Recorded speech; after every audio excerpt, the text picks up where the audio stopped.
TSF Entertainment.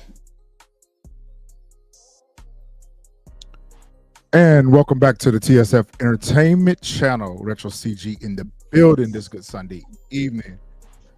Joined by our co-hosts, my brothers, DJ Fresh Your Highness and M2 in the building. What's up, fellas? What up? What's going on, bros? How was your week? Long. I know I say that probably every week too. Say it long. Well, we are back. Power Book 4 Force. It's season 3, the last season, episode 302. The episode title was A Seat at the Table. What did you guys think about the episode? Oh, man, I thought. You said boo? Yeah. There were some boo moments. There were some moments that are like, okay. But overall, I think it was a pretty solid foundation episode. Go ahead, M2. I really thought that we was gonna get a main character out of here. Nah, not this early. Yeah, not this early. Yeah, like, bro, like it's just I get why they did what they did with some people, but I thought it was gonna be crazy. I thought somebody was leaving here. Not quite yet. Not quite yet. We ready for somebody to go, but not quite yet. Nah, not yet. I have to agree, though. I think it was a solid 7 out of 10. I agree with that. Shit, I gave that joint a 5. A 5?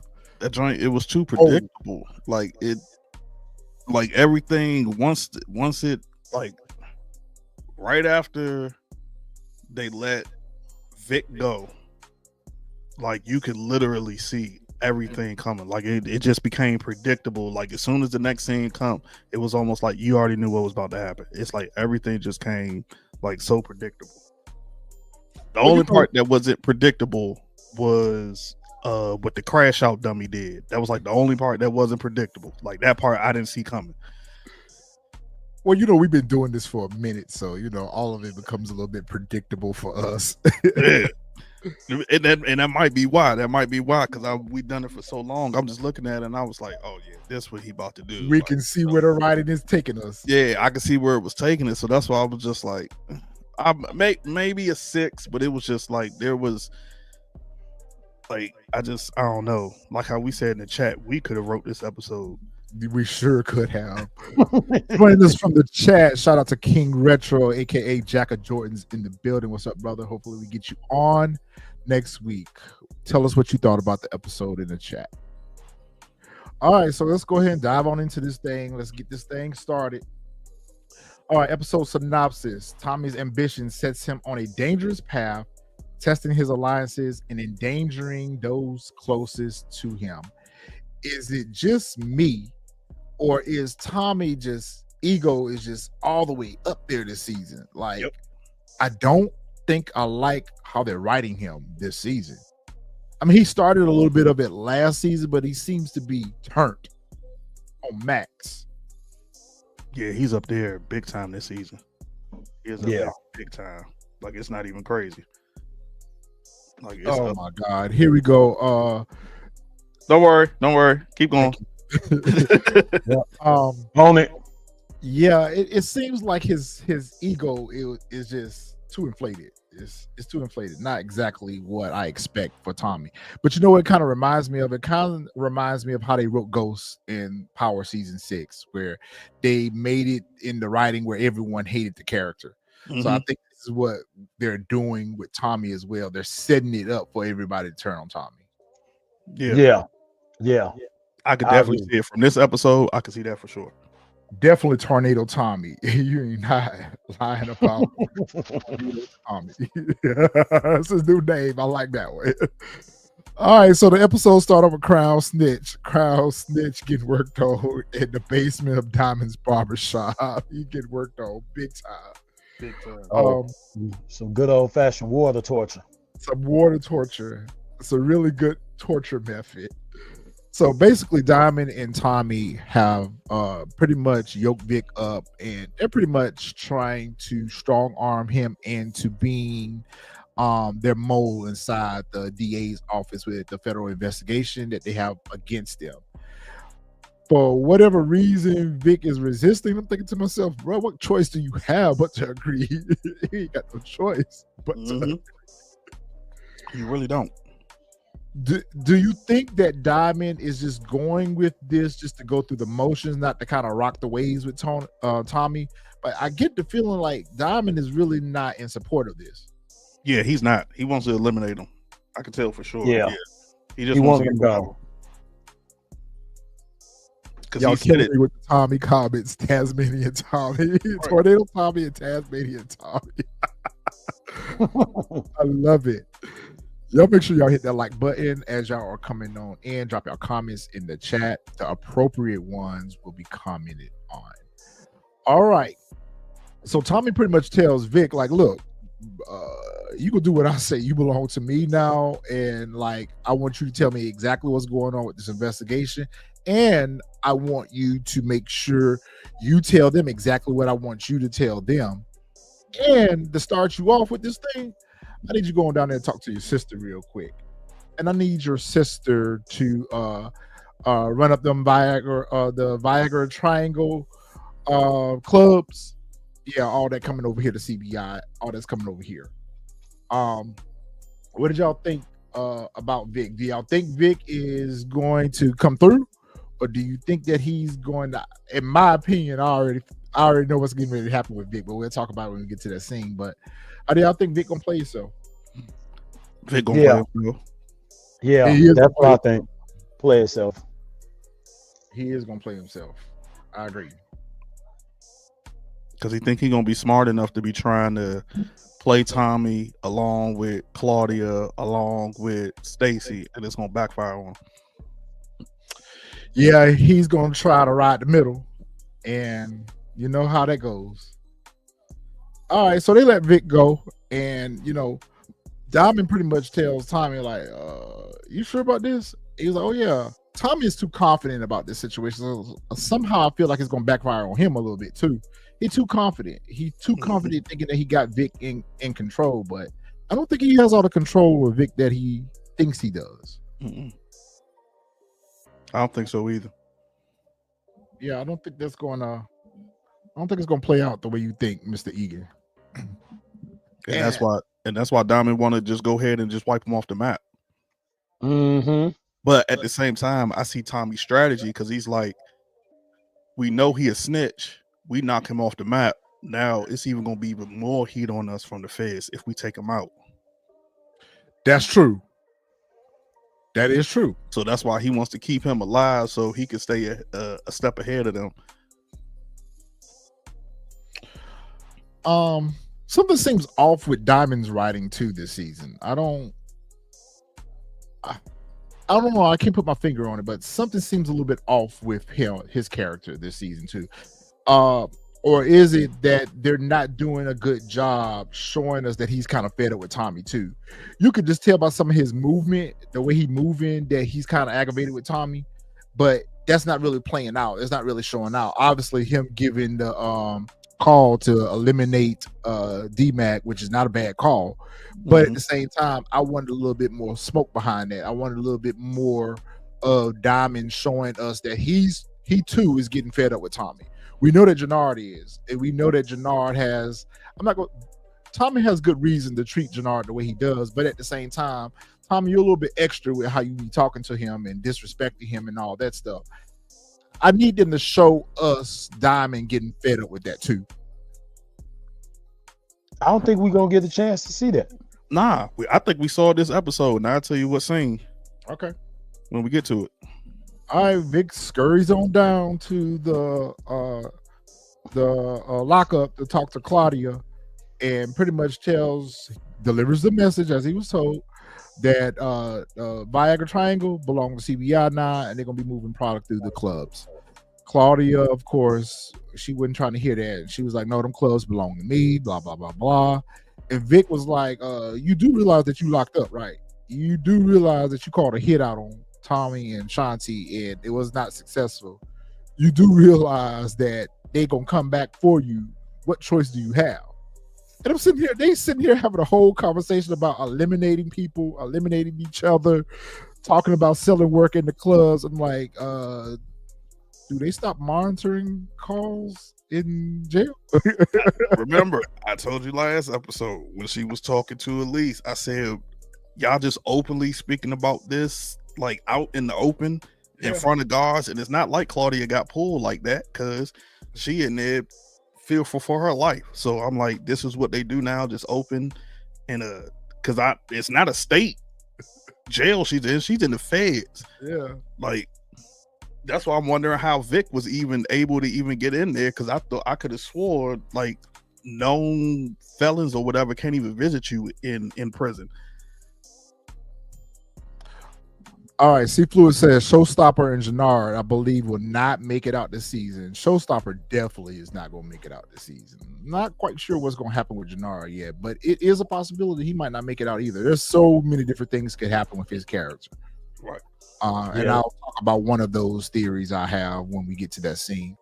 You're right. She is in a survival mode in a fight for her life fresh. However, I am glad that they're not showing her as the scared cat locked up in jail or whatever the case may be. She's still trying to make some boss moves, but Claudia, you're not really a boss. But trying to make some boss moves, but you never was really a boss. Tried to be, but you're not successful at making a boss. So they go back and forth and forwards and backwards. And Vic pretty much tells her, like, listen, Claudia was like, oh, so you just Tommy's little errand boy now. That's not really what she said, but for censor, I'll just say that she referred to Tommy as Vic as Tommy's errand boy. However, he told her it's only going to be a matter of time before you become somebody's errand boy here. I love the banter between those two, but at the same time, I also kind of feel like they could mend fences and end up working together because they are family. And, you know, they keep saying throughout blood is thicker than water.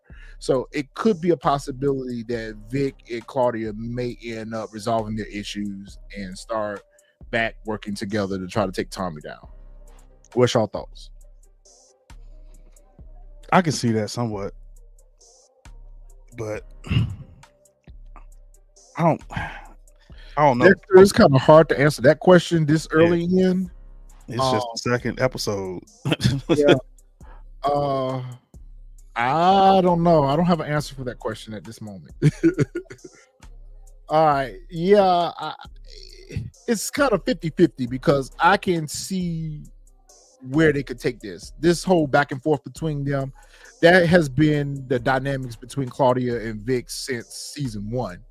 So I would think that the end of season out, like I would think that they would give us something different with these characters other than what they've already shown us in previous seasons, them going back and forth with each other. But Claudia can't be trusted, so it's hard to say. I can't at all. Who wants to talk about this scene right here? Because besides the fact that the CGI was so corny,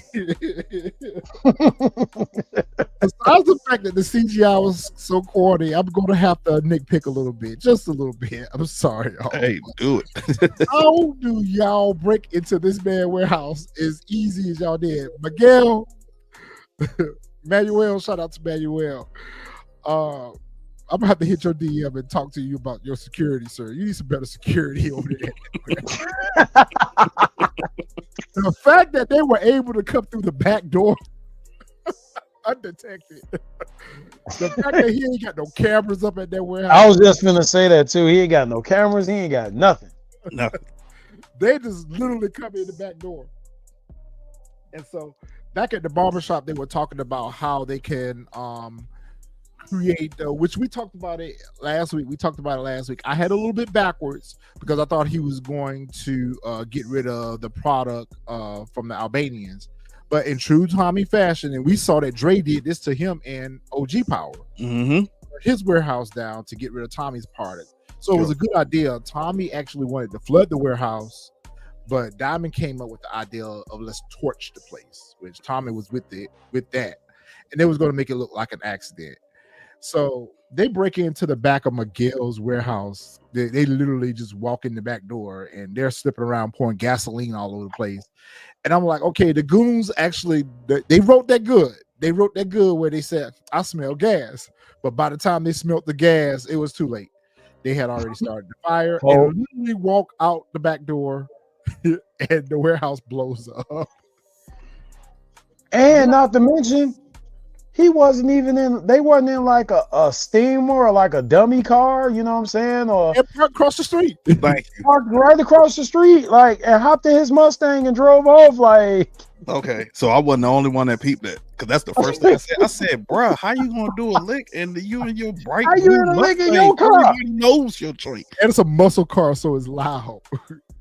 Like I thought y'all was gonna have like you said, M2, a dummy car, something, a bucket, something, and then like y'all didn't even rush off the scene. Y'all just walked, had some Casual. words, and then hopped in your Mustang and drove off.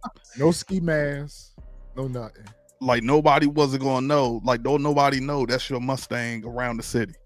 Well, I guess the workers didn't survive to tell it because it seems like it blew up instantly. So I don't think that they had an opportunity to get out. For the But I workers. mean, witnesses that could have just been outside on the street, something. Yeah, security, right? And that's what I was kind of waiting for. Like when they walked up to his car, I'm like, watch somebody see them, and then he just kind of drove off, and I'm like, so nobody saw this man Mustang out there? Come on, bro. Marshall is back, and I wish they would have gave us not necessarily a flashback scene, but they should have gave us something to let us know what Jannard had done with D-Mac. But we're left to assume that Jannard brought D-Mac over to Marshall's place and dropped him off. He talks about it later on in the episode or whatever, but that's after this scene. If that scene would have came before this one, it would have made sense. Yeah. But this scene right here, we was like, well, how did he get to Marshall's place? You know, because the last scene we saw him was Jannard picking him up and taking him away, which I had said that was probably what Jannard was going to do, was hide him out, put some money in his pocket, and lay him low to make it seem like he had gotten rid of him. But we know that this is part of Jannard's plan to hide D-Mac out. Yep. D-Mac still over. I'm gonna let somebody else talk about this because I'm gonna go too hard on the. Nah, you not, because I'll probably just go just as hard, bro. Like I guess that's how they're writing the character this season, as far as D-Mac goes. Like, because it's got to be. Like, I just don't understand. I'm lost with how they've rewritten his character from he was sitting on the couch making moves with the social media, and then remember he was the math wizard, and so he was in the counting room making sure all the money was all good. Now this joint, he just a complete crash out, and he is on like this whole journey to prove like that he belonged in CBI, but going about it the entire wrong way. So Yeah, facts. he keeps while speaking to Marshall, and I'm glad Marshall had. Oh no, I'm about to jump a scene. So he's talking to Marshall like, yeah, I'm gonna get back at CBI, you know what I'm saying, and whatnot. And there's a knock at the door. Of course, it's none other than Tommy. And I'm still what you were saying, Retro, how you would like to see a flashback. Say, I would have liked to see the scene of how he even knew that D-Mac was there. Yeah. Like, how did he even know to show up to Marshall's crib? Because I'm sure Diamond didn't tell him. Or, I mean, if they did, Diamond or Jannard, we never just saw the scene. He just pops up and immediately comes to look for D-Mac. Finds D-Mac hiding in the closet, which, like, once again... Come on, bro. Yeah. Come on, man. You're supposed to be this street Come on, smart man. dude. But you He- in the closet. Right. He hit like one of my 4-year-old nephews, bro, like right in the front of the closet. In the front closet, right. A couple things though. I don't necessarily think that they're writing his character any different than what they've shown us. Now, I do agree with you. They did show us that he had some brains and that he was good with the math, and he was in. Yeah, they should have took that a little bit further. But remember when we first met D-Mac, he was crashing out because he was, upping on JP, going in there and spraying up his club and spraying up the bar and all those things. So he's always kind of been a crash out. But I'm wondering if they're writing him. What's up, Jack of Jordan? I'm wondering if they're writing him now as a YN. That's what they're. That's what it seems It like. probably is. Yeah, that's what it sounds like. As a Chicago YN. Yeah. However, What's going on, fellas? what's up? However, I do agree that they should have given us a scene before this to kind of set us up for this. Like I said, they could have really placed that showstopper in Jannard's scene before this one, and it would have tied that together for us. But I agree. But hold on, it was one question. Support gamer just asked that question. Nah, he just doing that because of the whole thing that Shanti told him to do. That's all. That's pretty much his. I don't think he care about him at all. Yeah, especially because he's Tommy's nephew. You know he don't care about him. Yep, he don't care at all. Because if that was the case, I think he cared about Marshall. Now I do think he cared about Marshall, but D-Mac, he ain't got no use for D-Mac at all. He ain't got none at all. But like I said, this whole scene jacks him up. I ain't going back. I'm not cutting off my dreads. Like, it was just like, and I don't even remember that being the problem of last season was his dreads. But right here, even when Tommy, it was because remember when he was at the boarding school, they wanted to cut his hair, and that's why he ran.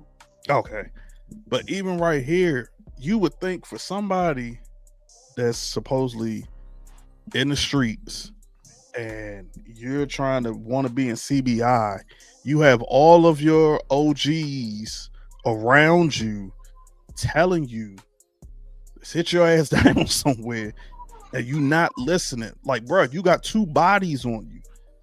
Like, I don't get it. One of them is a cop, or exactly. Yeah, one of them is a cop. One's a cop, and then the other one, then you got a price on your head.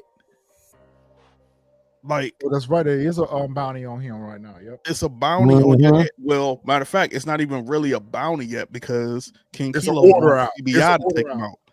So I would, and that's what I was hoping that I was gonna see. Well, I ain't gonna jump scenes, but it's just like, bruh, even still, like, just because you unalived the cop, that should have been enough for you to be like, man, look, I'm about to just be behind the scenes. I go back to the money room and just count the bread. There's no benefit of keeping him, of not getting him situated, to be honest. He's not doing nothing but causing a lot of problems. Yeah. Like, I get Tommy's gripe, you know, but as far as the sake of the business go, there's nothing to it, you know, because what has he done? He probably gonna be the last person to get situated. I think JP gonna get situated first.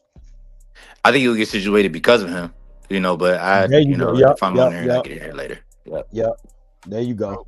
There's somebody else, but I'll say it for later on. Somebody else, but I'll say it for later on.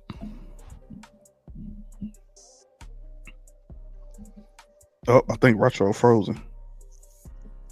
Yeah, I think he's frozen too. Yeah, he's frozen. All right. So, in this scene, what happened? Oh, dang, hold on. He probably had to get off and get back on. Hold on 1 second, folks. We'll get him right back up.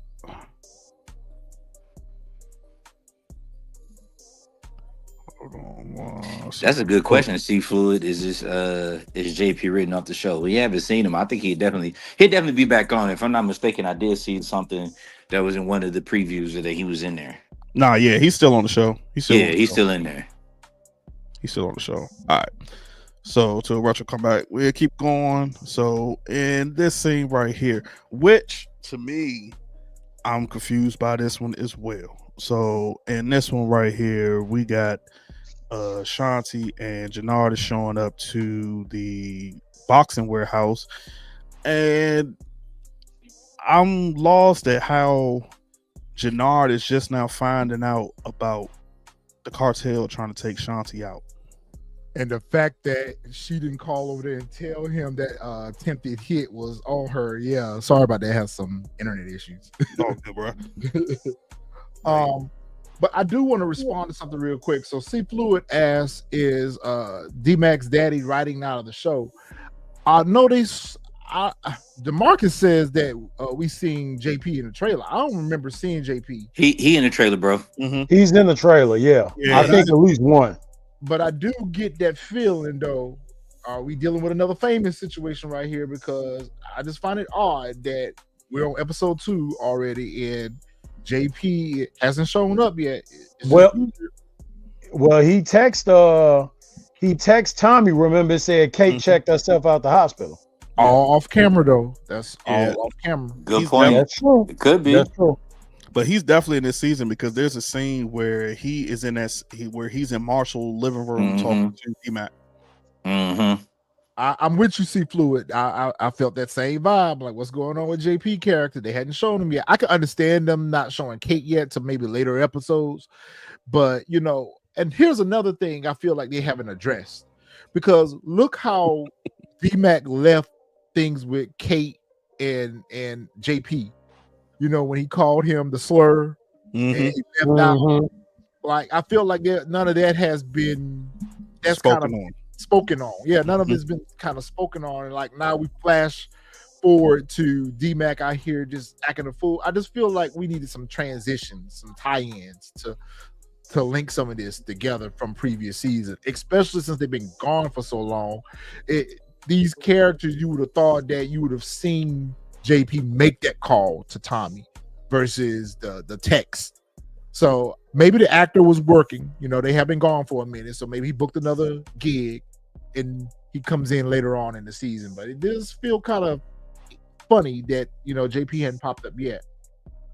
Well, but back to this scene right here, I agree with you on that. Like, damn, Shanti, you didn't even call your old man and let your old man know that your place got hit? Nope. Nope. Yeah, that's why I was just like, bro, and I'm just like this a whole new day because it's daylight outside. It was pitch black when that happened.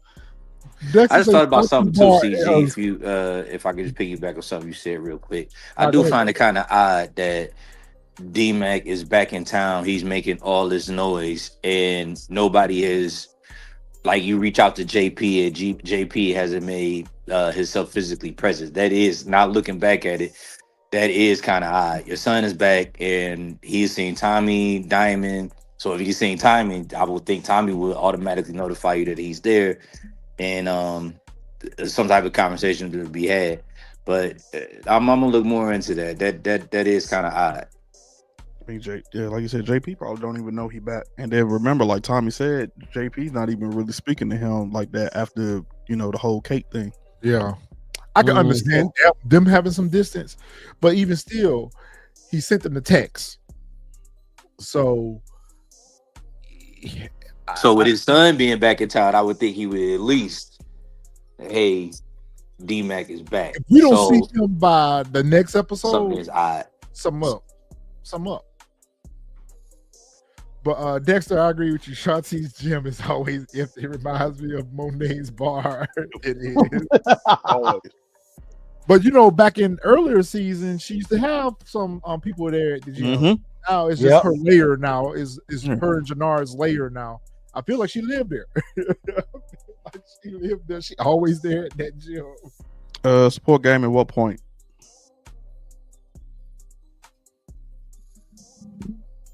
Maybe he'll reiterate what he's asking. Lovely Brew Plant. Remember last episode, Tommy got a text from JP saying that Kate checked herself out of the hospital and went back to New York. And I'm wondering if they're going to tie this into the storyline of book 2. Because remember in book 2, we saw Kate had boxes at her place. We thought that was her packing up to go to Chicago, or was it her coming back from Chicago? So I'm wondering if we're going to get a scene with Kate this season. Are they going to show her in New York at her house, or is she going to have to come back to Chicago for JP's funeral? Know what I said? JP's funeral. She's going to come back to Chicago. Yeah, she'll be back for his homegoing celebration. Support. Go a little bit like specific when you mean the whole timeline thing. This episode seems just to give us confirmation, or are you speaking on something else, not a reference to address the point? So these two still stay scheming and scamming. It's like, yeah, Shanti definitely wears the pants in this relationship, and that's why she don't get situated. Jannard situated, but keep going. He gonna situate her. We already said that, but But she keep pressing him. She keep pressing him about Tommy, which he can't do nothing about. She keep pressing him about. Now she's pressing him about trying to get in front of Che. And he was like, bro, I ain't even met Che yet. Like, how do you think we gonna get in the room? Like, her plan is too far-fetched for them to execute. One. Two, she keep throwing up in this man's face about getting rid of his brother. And she's not even addressing that in a tactful way. She's just too sloppy with that. She keep throwing that in that man's face like, bruh, you are going to force his hand to holly you. He's going to holly her. Yeah. He is going to go out just like Holly did, by his hand. Especially when given the fact that, as you see, you know, you didn't see it last episode, but you see it more this episode.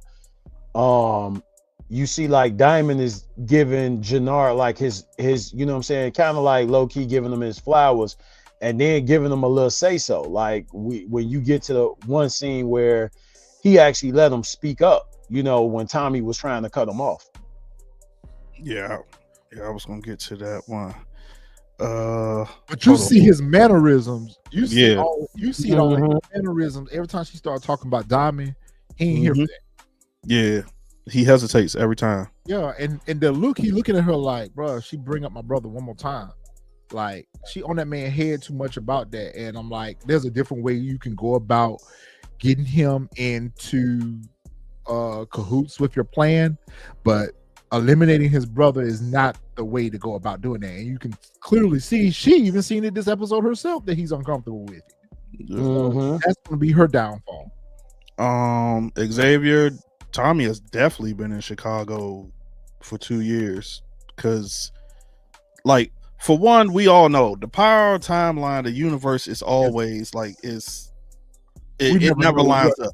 Yeah, it never lines up. We've been trying to do the additions, the subtractions, multiplications, divisions, whatever. It never adds up.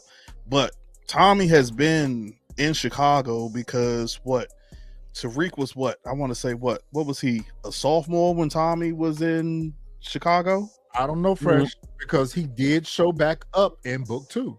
He did show back up in book 2. That would have meant he would have had to leave Chicago to come back. Yeah, but I'm saying, like, when he went to Chicago though, he wasn't Tariq wasn't a senior yet though. No, he wasn't. We don't know what grade Tariq is. We don't know. True. Tariq is still a freshman over there at Stansfield. We don't know what grade. We don't know what grade he is. That's true. Let's just be honest. Tariq is supposed to be in elementary school still. He ain't even supposed to be in high school. Maybe a freshman. Maybe a freshman in high school. Maybe a freshman. Maybe his senior year in high school. Man, we don't know what grade Tariq is. Tariq, he don't go to school. All he do is work. Sell work. That's true. We really don't know. We really don't know.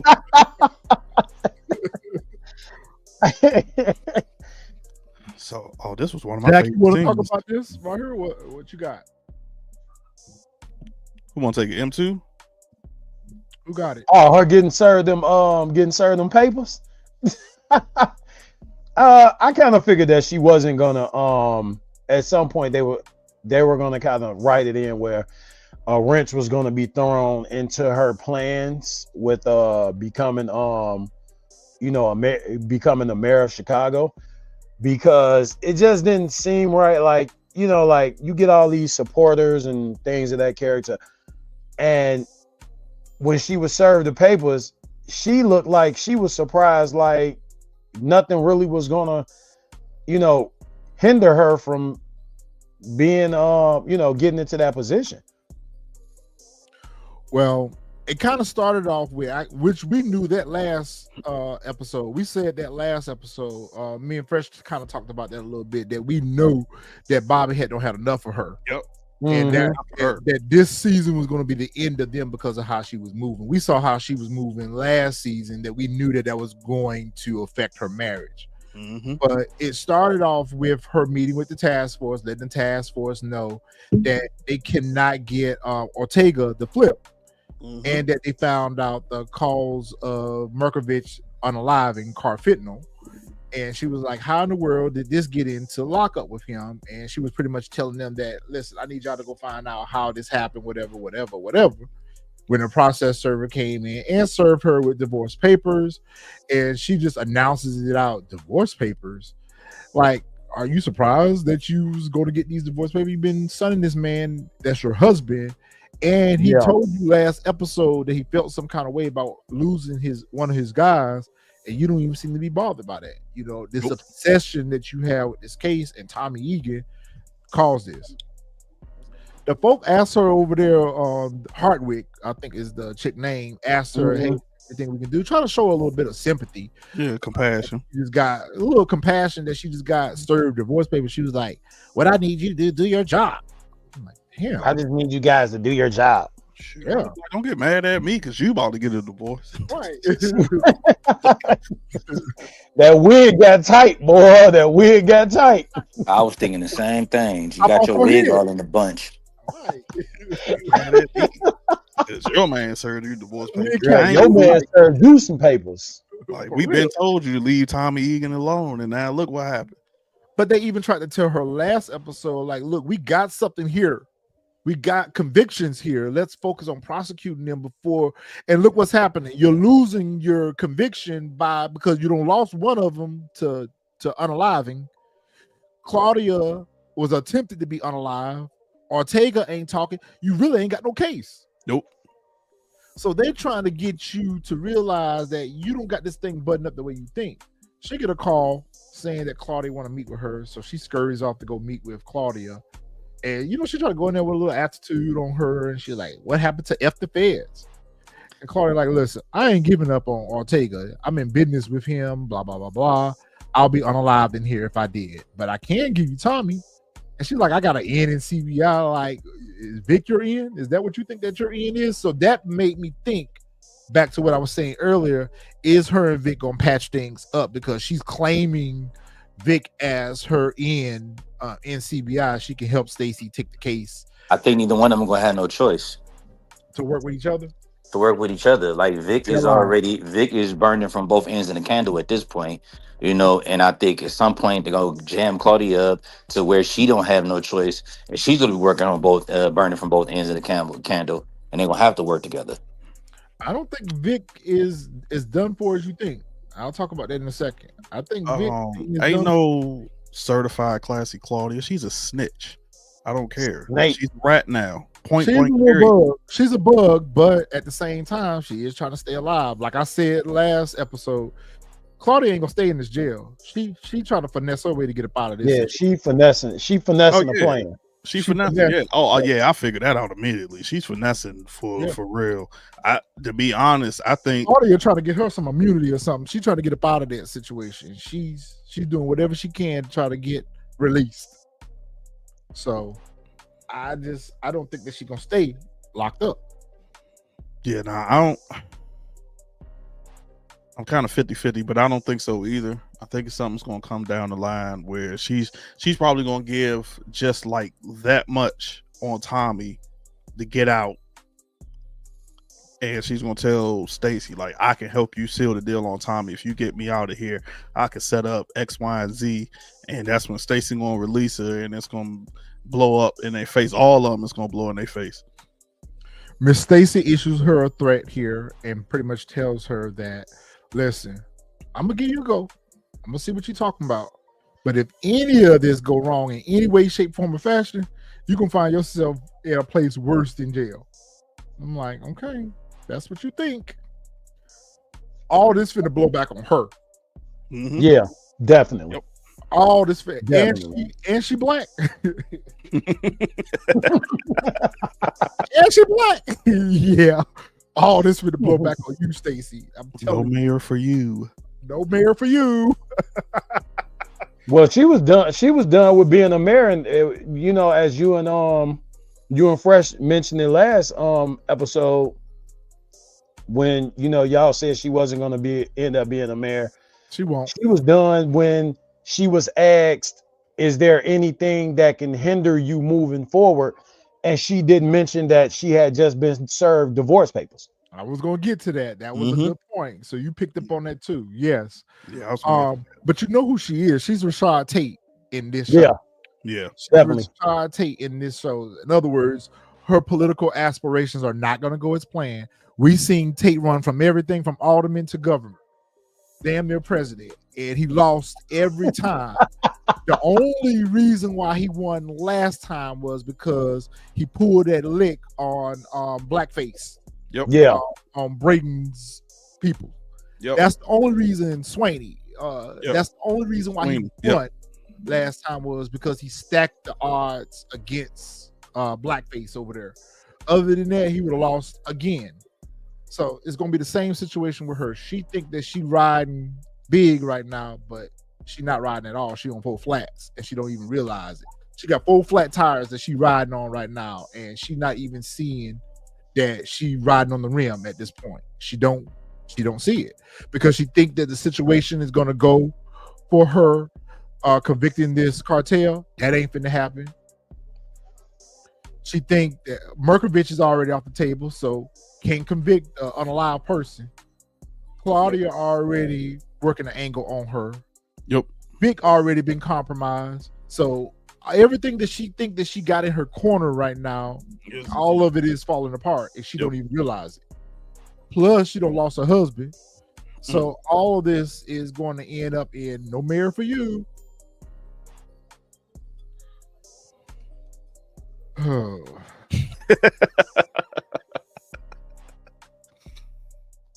Anybody else can have this. All right, so okay, so Maria and Tommy, they go to the pizza shop, whatever, to go get some slice of pizza, and Maria says something to him along the lines like, "Do you think we even need this much security, etc.?" And I was like, "What security?" Because there was no security there. Like, you just had 2 people. That's not security. And in the whole process, the cartel comes through, throw some shots at them, and in the process of shooting back one of Tommy's hitters, he ends up getting hit. Of course, Tommy jumps to protect Maria, and she's all good. I forget that character's name, and I had it. I could see it I can hear his name when I see his face. To my bones. He recognized one of the tattoos on the. I don't know why I want to see his name is Big Smurf. Or I could be thinking about one of his henchmen from another show, but I think his name was Big Smurf. No, I thought Big Smurf was from the OG Power.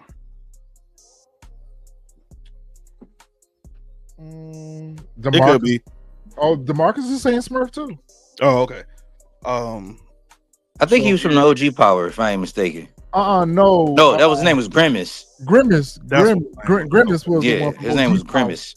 But he always keep he reminds me of the same guy though. But yeah, but I think his name is Big Smurf. Yeah, Big Grim. Big Grim. Yep. So he recognized one of the tattoos from one of the shooters. So Maria wants to get Bones to the hospital, and Tommy's like, no, that means cops question. So they take him back to Tommy's crib, where she is able to, I guess, I don't know if the bullet went through and through. Yes, so because all you need in the Power universe is some band-aids, some thread, and some peroxide, and you'll be okay. You'll be okay. Put that peroxide, the hydrogen peroxide on there. I was about to just say that. As we can see, she got. That was crazy to me. Well, I forget she is a nurse, but I don't know any nurses that have that on hand where they just have a stitching kit where they can stitch you up. But they got gauze and not rubbing alcohol, peroxide. She's stitching him up, make sure everything is good with his bullet wound. And while that's going on, Diamond and Jannar shows up, and you can already feel the tension. Yep. When Diamond saw Maria there. Yeah, fact. Like, you can see it in his face, like, yo, why is she here? Like, you can literally sense it, and that's when Tommy tells them that it was the Marquez cartel that came to hit him, and again, And I Jannar feel goes like to this Diamond tangent. is upset about that too, because look at all this heat you drawing in. You have gotten us hot right now. You got us hot out here right now because of the bullish that you're doing. Now you got us hot out here. They don't came and hit us twice now, and then you got our op sister over here. Yeah, Diamond. That's why I say I wish they show us a little bit more of his anger and frustration with Tommy, because he has a right to be. He absolutely does have a right to be, because Tommy got this spot hot. And I like how Jannar told him later on in the episode, like, bro, everything that's going on right now because of you. Yep. You hot boy out here and you got us hot. Yeah. Tommy got the nerve to roll up on Jannar and tell Jannar that I need you to go find the shooter, and that's your one job, your only job. And just because you at my crib right now, don't come back. Like, tell him don't get comfortable. Disrespectful to Jannar. I was kind of shocked right here that Diamond told him to do what Tommy said. I was too. I said the same thing. I was like, yo, Diamond finna check him about that. Like, that's a little bit too disrespectful. Like, and then you doing it in front of the workers. Yep. It would be one thing if it was just all them, but you issuing out all this disrespect in front of the workers, coming in with a $5 super chat from DeMarcus, Shanti, and Che could tell Che that Tommy is involved with Maria. Yeah, but would Che really care about that? Nope.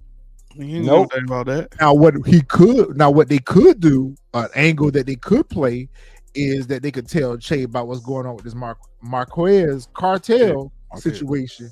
Now, I feel like Che would be upset about that. To be honest, I don't even think Shanti even going to have a chance to even get close to Che. That's just me. Nope, I don't think so either. She'll be gone. Yeah, she'll be long gone before that happened. She might not even be gone, but I just think she ain't even gonna never get a chance to even try to get. I think something's gonna happen. She'll be alive at that point. Her little plan of her and Jannar. Now I can see maybe Jannar being there, but her, nah. I don't even see Diamond or Tommy allowing her to be there at all. I feel like Diamond trying to talk to Tommy right here.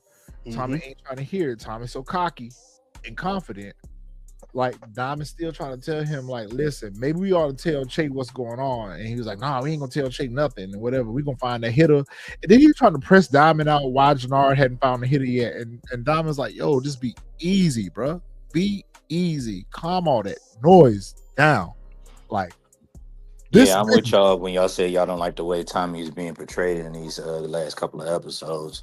He's getting way too cocky. Yeah, but like I said, they did Ghost the same way in season 6. We did not like the version of Ghost that they gave us in season 6. I feel like they're doing the same thing here.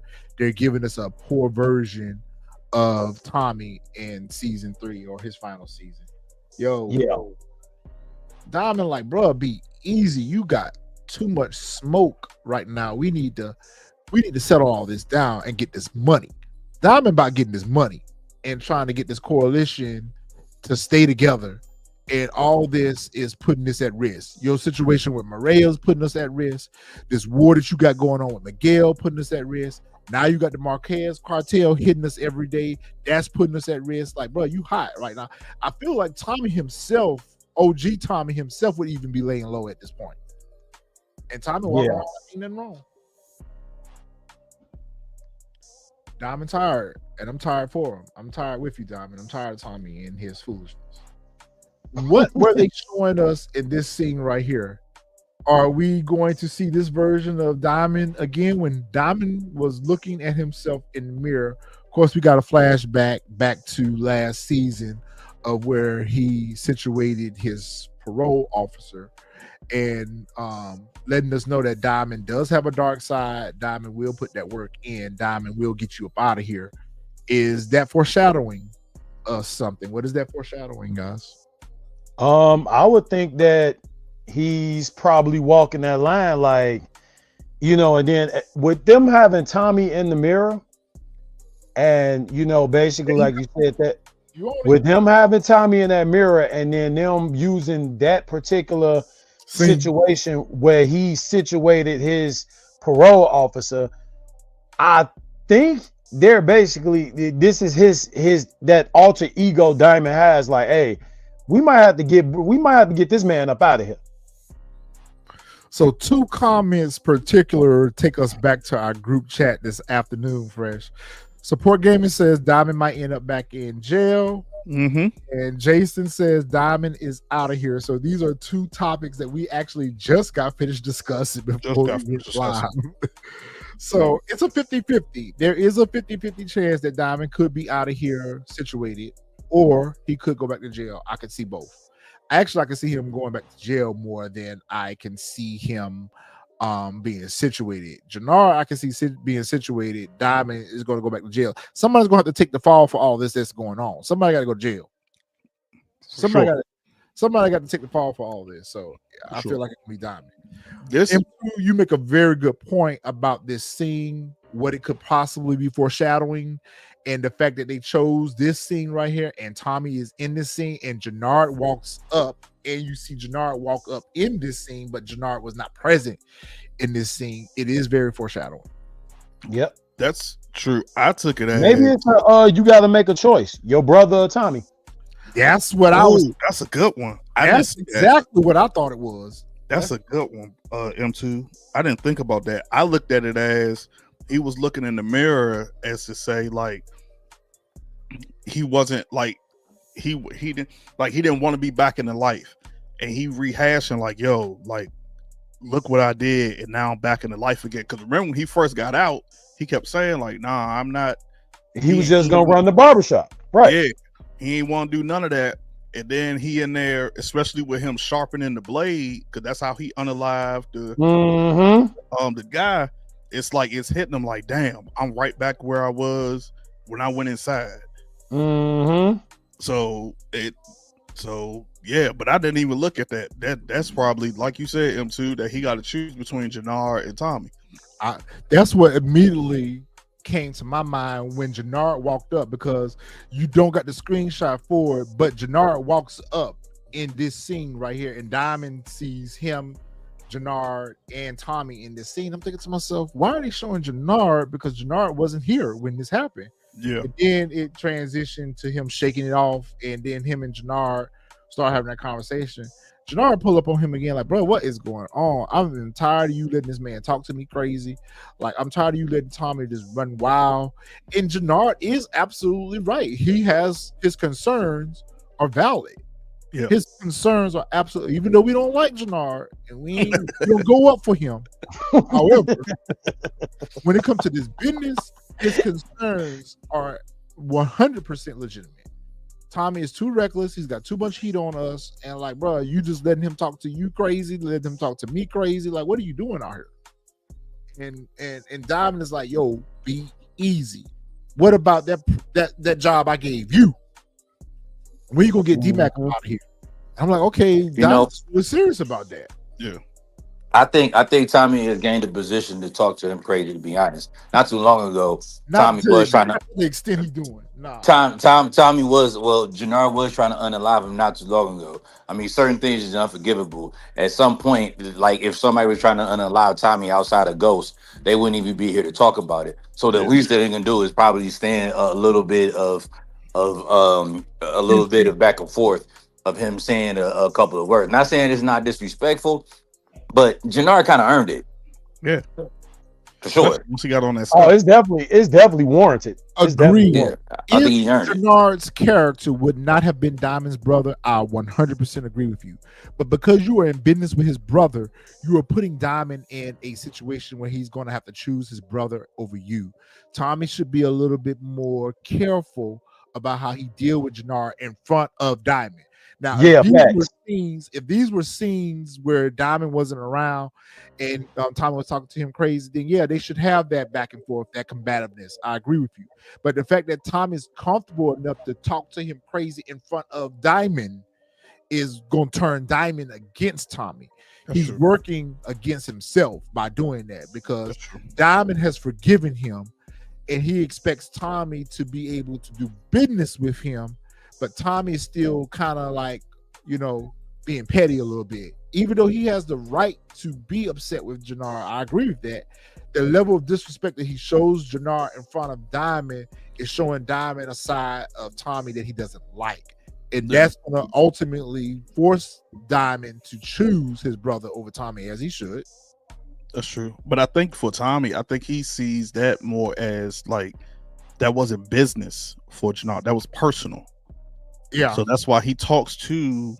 Jannar any type of way, because he was like, yo, like That's true. what Jannar was doing wasn't business. Like, Tommy immediately he understands, like, yeah, it's business. But what Jannar was doing was personal. And that's not business. So I think that's why he just talks to him any type of way, because it's just like, yo, what you was trying to do was personal. It wasn't business. Why doesn't Jannar stand up against Tommy? He's scared. Yeah, I he's think definitely scared of him. That's the He's better definitely question. scared of him. I think he's scared of Tommy. He's scared. He's definitely scared of Tommy. Yeah, he see how crazy he is. He's scared of him, as he should be. Yep.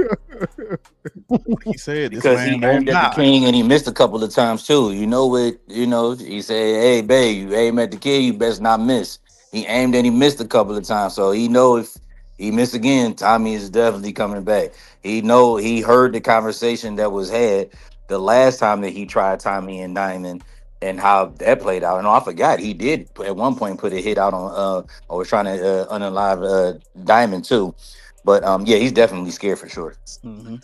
The seeds of betrayal have definitely been planted on Mhm. both sides, because I feel Yeah. like Tommy's already done his by linking up with Maria, not being forthright with Diamond. See, Tommy could have avoided a lot of this if he would have been more. Same thing he used to accuse Ghost of. He's doing the Diamond.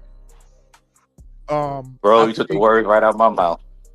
I think the seeds have been planted on Diamond's side because Diamond don't have enough of it and want to get rid of D-Max. See, Tommy need to been dealing with the D-Max situation. I think that's gonna burn. I think that's That's his gonna burn problem. Diamond too. That's his problem, and Tommy not dealing with it. So Diamond has made the choice of how to deal with this problem that won't go away, and that's to go ahead and put the hit out. Yeah, but I think Tommy had no clue that D-Mac was back though, like until now. Like, and remember, he did deal with it. He sent them all. D-Mac crashed, dumb himself, came back. So I think again at some point we'll probably try to see Tommy try to even deal with it again. But I think Jannar just got into Diamond head enough where he's like, yeah, I don't care, take him out or whatever. Well, you saw it last episode. D-Mac on everybody's nerves. Yeah, And he really on Diamond nerves. Diamond like it's like swatting a fly that won't go away. Like, man, just get rid of this thing, kill this and thing. Diamond told him right there, like, bro, you can't even take orders. Like, sit down somewhere. Coming in with Thanks that for the $5 super chat, DeMarcus. Yep. Jannar could get arrested for having a fentanyl in the glove compartment. That is not what's going to happen to Jannar in that fentanyl. We'll talk about it when we get to that scene, but I promise you that is not what's going to happen. And not only that, that is not what's going to happen to that fentanyl in Jannar. I'm like, definitely not in his glove compartment anymore. Not going to happen to it. And it ain't in the glove box anymore either. Yeah, it ain't in the glove. Nope, it's not. It's definitely not. I'm going to tell you what I think is going to happen, and I'm going to tell you what I would have liked to happen when we get to that scene. But thanks for the super chat, DeMarcus, as always. Tommy support game with Jannar hating Tommy. My bad, Retro. Go ahead. No, go ahead, Fresh. Go ahead. No, I was just answering support game and this joint right here, this comment right here, where you're just like, who's more reasonable, Jannar hating Tommy or Kane hating Tariq? And I was saying Jannar. I agree. It's justified. Yeah, because he basically just came in and took over CBI. Well, isn't that the same thing that Tariq did to Kane? Tariq kind of came in on his white horse, and not really. Like in some respect, it was like Kane was more hating Tariq because he felt like Monet was trying to replace him with Tariq or whatever. Like, so it's a difference. It's just like, and plus CBI stands, you know what I'm saying, like the Black Incorporated, and he's like, here you go. You got Tommy the White Knight just coming in this joint and just taking over the whole whatchamacallit. So, but right. Yeah, I agree. And I think like with that situation, one, Kane didn't know his role. His role was being feared in the streets. He wasn't the brains by anything. Nobody feared Tariq, and then you got Tommy coming from a whole new different city out of nowhere with no backing, no supply, no nothing. and here he comes just trying to in one swoop just takes over everything. So I think Jannard's is a little bit more justifiable than versus Tariq and Kane, in my opinion. See, Fluid, you right in my head. I really appreciate a lot of your comments that you've left. I'm going to talk about that a little bit later on. I agree with this comment. I wholeheartedly agree. If someone takes out Tommy, it could be D-Mac, and I'm going to explain why later on. Yeah, when we get to that, we about to have a verbal back. We might even save that one for the end. Yeah. We will save that one in. Let me go ahead and put a little pin in that one. I'm going to go ahead and pin that one real quick because that one I got some things to say about that. Tommy sending Showstopper a message saying, listen, I need you to make a move on Becky. We talked about this last episode, so it is absolutely going in the direction that we said it was going to go in with Elise. Mm-hmm. Yep. This is another nonsensical scene right here where Tommy is out.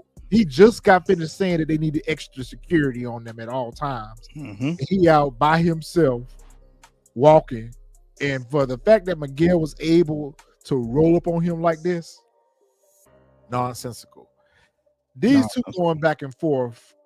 I hope we don't spend the whole season with this because Miguel is absolutely right. Tommy was the one that torched his warehouse or whatever the case may be. But for some reason, I still got a feeling that these two going to end up working together. I can see it. If it's something that's going to come along the line where they keep them both out of jail. Support Gaming just said the same thing. They're going to become allies. I think that's what they're setting us up for.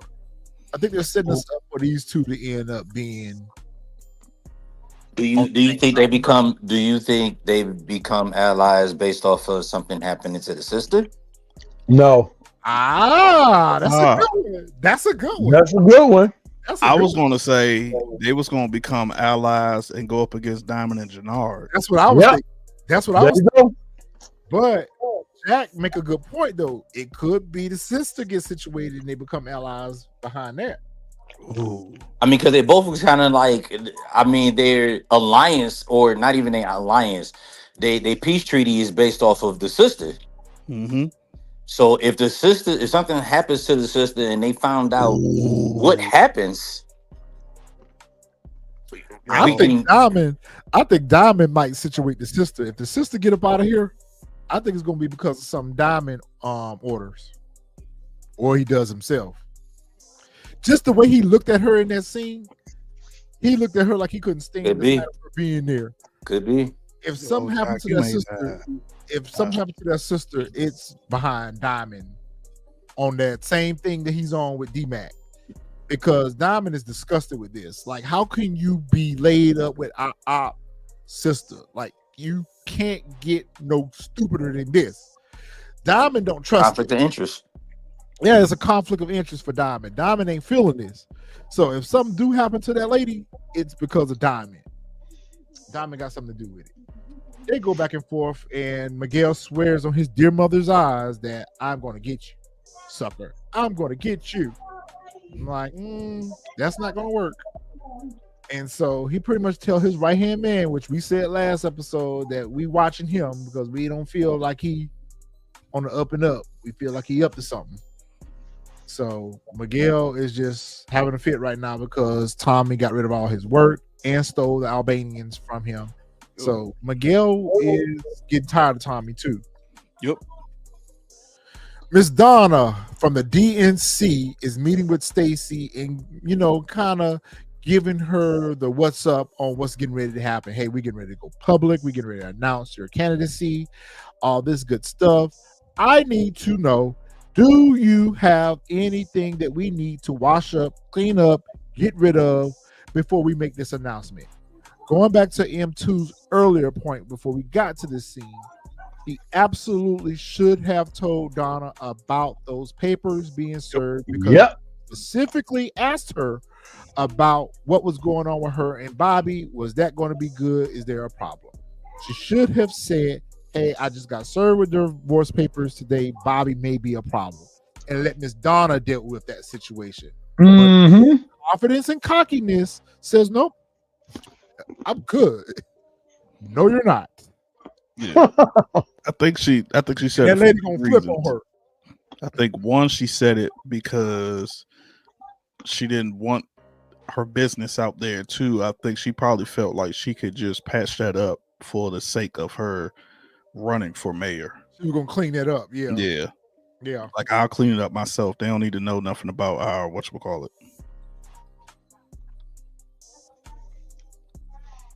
Yeah, well. And this right in that scene right there is why there's no mayor for you, Stacy. Yep. Not only is there no mayor for you, there may not be no job for you. Yep. Might be on the employment line. She might be on unemployment line. But that lady gonna flip on her when she find out, especially. Ooh, don't say it yet. Okay. Yeah, when we get to it, because it's something. Yeah, you knew where I was going. Yep, because the question I gotta ask when we get to that scene. All right, I'll let you have your moment. All right, so Vic laid up at the office waiting to talk to Stacy, and she tries to let him know that, look, when I call, you come. It shouldn't take you this long to come. And he's like, you do realize that I can't just walk off whenever you call me. Like, what do you want? So Right. Vic and he tried to play her both ways. And Stacy ain't as dumb as he think that she is, because she was like, well, if Tommy suspects Shanti is the snitch and the bug has gone dead and he thinks Shanti planted there, why he ain't got rid of her yet? Yep. He was like, oh, that's going to happen. That's going to happen. So she already kind of looking at Vic kind of sideways. Yep. And then he also kind of gives her the heads up that he's going after Ortega and how the Marquez cartel has hit Tommy twice and Tommy is going to clap back. And she's like, not if I move him. Yep. And I'm thinking to myself, they still can touch him. Yeah, they still touched him. And Vic asks about the Donna's assistants in this scene. She tell me, you don't shit where you work at, where you lay. Like, my office ain't a dating game. I said it right then and there. Vic gonna hook up with that girl, and somehow, some way, he gonna finesse that girl to get some information, do something. He gonna finesse that girl into working against Stacy in some kind of way, shape, form, and fashion. What if Stacy unalive herself? That's a good one. I don't think that she's going to do that, but I think she is going to end at rock bottom. Yeah, she's on the rock bottom. She's going to definitely on rock bottom. But remember, that was Tommy playing all along. He planned it to tell Vic, to tell Stacy that he was going to hit Marquez. I mean, not Marquez. What's the guy's name that's in lockup? Ortega? Yeah, he was going to hit Ortega so that she could move him to PC. Well, she moved him to PC, but they still was able to get the phone in there to talk to him. So that tells me right there, if they can get the phone in there to talk to him, then they can also get some, he can be touched. Well, I took that as that guard was on Ortega's payroll. Oh, okay. Makes sense. Yeah. Okay. Yep. Like, when we get to the scene, yeah, then I'll say it more. But yeah, that's how I took it. At this point, I don't understand why y'all even keep suspects locked up in New York. Y'all move them to another prison somewhere else. Y'all case always go to the tanks. Every time y'all have suspects locked up, they get alive in jail. Every time. She has no case, right? But she don't have a case now because Ortega's not going to snitch. Talking, yeah. This scene right here, Jack, you want it? Come on, get some, Jack, because I know you got to feel the same way we feel about this scene right here. This scene pissed me off. Did he start? It definitely pissed me off. First of all, I'm going to be petty again. First of all, how is it even possible for Marshall to even be in this room with these folks? That's where I was going. That was the. You got the money for the buy-in. This looked like a 10K per bet type buy-in right here. That's the first place I was going with it. I was like, how he even in there to begin with? Yeah. Like, we ain't seen Marshall pull no type of work, no type of jobs, nothing. So how you even got the bread to be in there? Number one, I ain't even see him put nothing down on the table. He did. Right. $2 down. He laid a couple dollars down. Okay. But like I said, this looked like a 10K per bet type crowd right here. You see, Buddy came in with a brick. With a brick. That was 20K. So That to me told me that was a $20K buy-in to be in the game.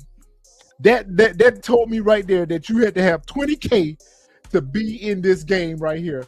Where Marshall got the work money from. And the fact that you in there with these Chinamen, you know they don't mess with us. You the wrong crew to be in there with these Chinamen. Now, if they would have used somebody else as a Ponzi to go in there and do this, like how Tariq did with Pinky, that would have made sense to me. But the fact that you sent Marshall in here, boy, this is a disaster waiting to happen. So D-Mac set up this lick. He goes in with intentions on robbing the place or whatever. This dude right here, he coming back for his work. Sure is. Yeah, he definitely coming back. He coming back for his work. That man, he definitely coming back. Put a $20K brick on the table. He said all of the people there, they lost money. He lost product. He said, you gonna see me again. Yep. Which I don't understand why D-Mac didn't just delete him right there. He should have deleted him. No. I would have. I don't understand is why Marshall dumb self left with D-Mac. Like, that's a clear sign, like, oh, you were in on this. Inside, yep. That's what's gonna get him caught. Everybody in there, he said, you come with me. Him caught. Ain't no gonna get him caught. That's what's gonna get him caught. They gonna be spotted together. Yep.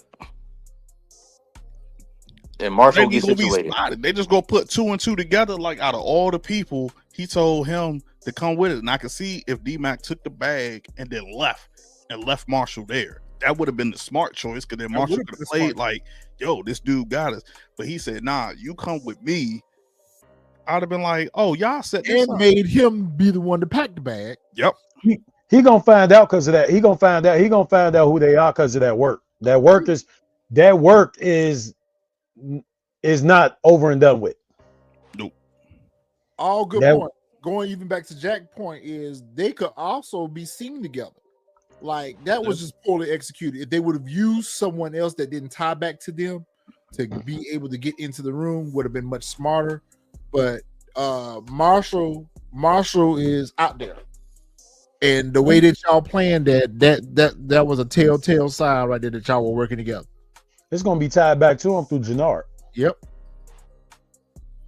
I don't know if it's gonna be well. Since y'all keep saying that, I'm gonna go ahead and say this. If Jannard really wanted to get rid of D-Mac, he would take that brick to said Chinaman and tell him where he got it from, and let Chinaman get rid of D-Mac. That could be the way that Jannard really gets rid of D-Mac if he wanted to. I have a theory on as far as them get rid of D-Mac, but I'll say it. I think Marshall's gonna be the one that end up getting situated for it. I see that for sure. Marshall gonna be the one that Marshall gonna get situated for it because they're gonna be looking for D-Mac and recognize him. Yep. But Jannard gonna be the one. Jannard gonna be the one slip up with that brick. I'm telling y'all, he's sloppy. Yeah, when he started putting it up his nose. There you go. Or in his arm, or however way you ingest. That's exactly where that brick is going. Yep, that's exactly where it's going. And you know what? I will go even farther to say that he may even take himself out behind it.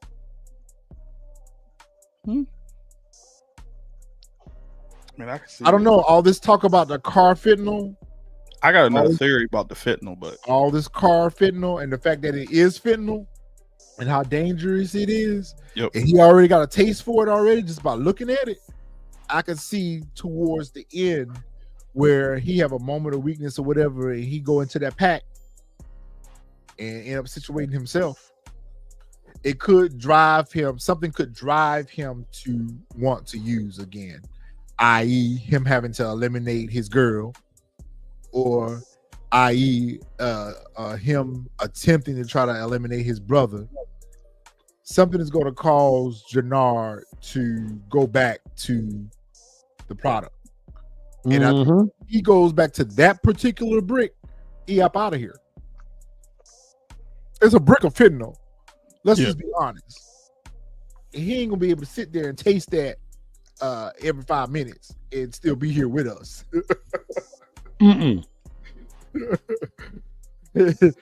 If he got the taste for it, and the fact that D-Mac gave it to him, I'm like, bro, why you just didn't sell that on the street?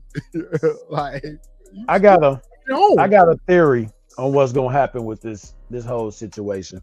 Go ahead. When you talk about, talking back to when Jack was talking about the betrayal of the situation, all the betrayal that took place. How I think things is gonna play out as far as this brick. That brick, Jannard, I think he's gonna send himself out of here with that.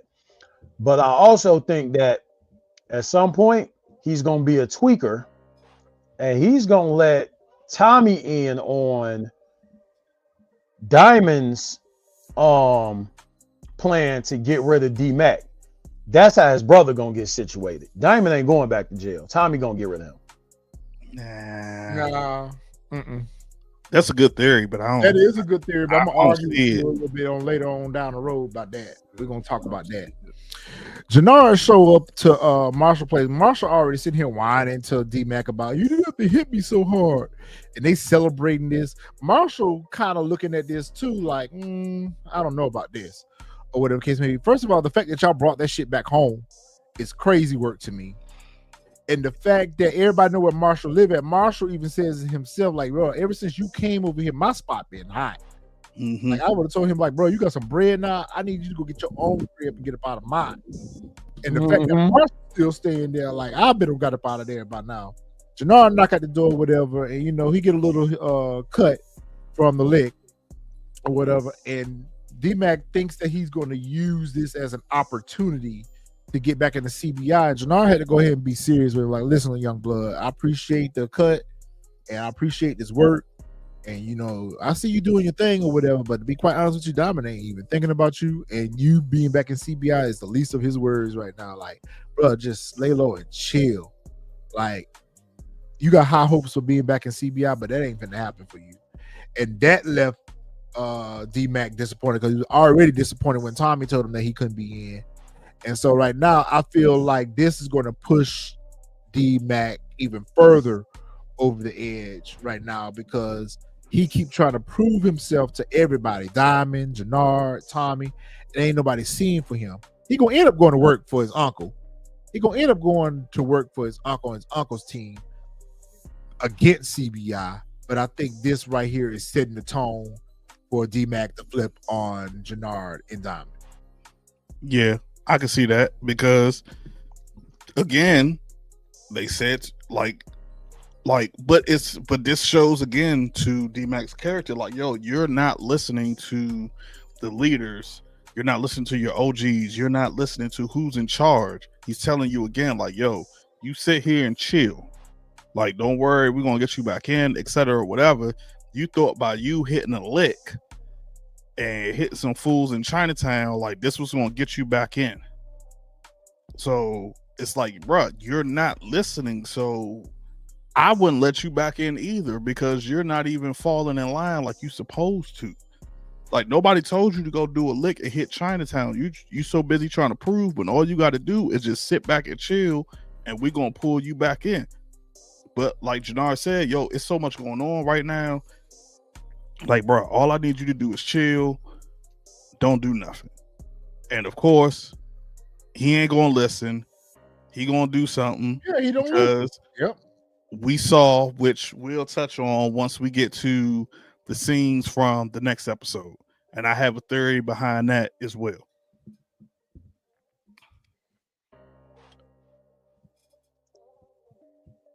Tommy, why you even got this man over here to your house?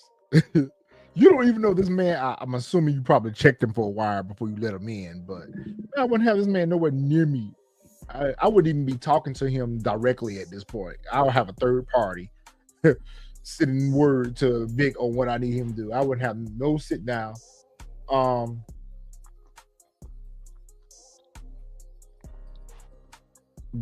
Go ahead, Fresh. Oh, for this thing? So we got Tommy and Vic discussing the whole thing as far as Stacey Marks is concerned and what's going on. He's trying to figure out an angle, and Vic tells him about that Stacey Marks is trying to run for mayor, and he's like, "Oh, okay, cool. I could work with that. Now we possibly got a mayor in my pocket. I always wanted a mayor in my pocket," which is crazy because I'm thinking like, "Yo, bruh, she been trying to arrest you this entire time, and what makes you think that?" I mean, even if you try to use the whole, well, I knew Vic was your snitch, etc., whatever. Like, I don't even know where Tommy even thinks that he's going to get Stacey in his pocket to where he can, you know what I'm saying, like pay her and just gonna make stuff disappear. In that process, he ends up getting a text from Diamond that says, the plan worked, the Albanian social club now, and he's like, okay, cool. You know what, bruh, you got to go. Let's get up out of here. I got stuff that I got to do. And he heads on over to the Albanian spot to meet with Peter while Diamond is already there up at the bowling spot, and they talk about the whole back and forth as far as Miguel doesn't have product, so let's renegotiate now because I need product. And of course, after doing that, and so Tommy and Diamond kind of up the price as far as what they told him before. And Tommy tells him, like, yesterday's price is not today's price, which was actually a little hilarious. But they end up figuring it out, and they get Peter on their side and end up closing the deal, as Tommy assures him, like, yo, we don't have to worry about that over here.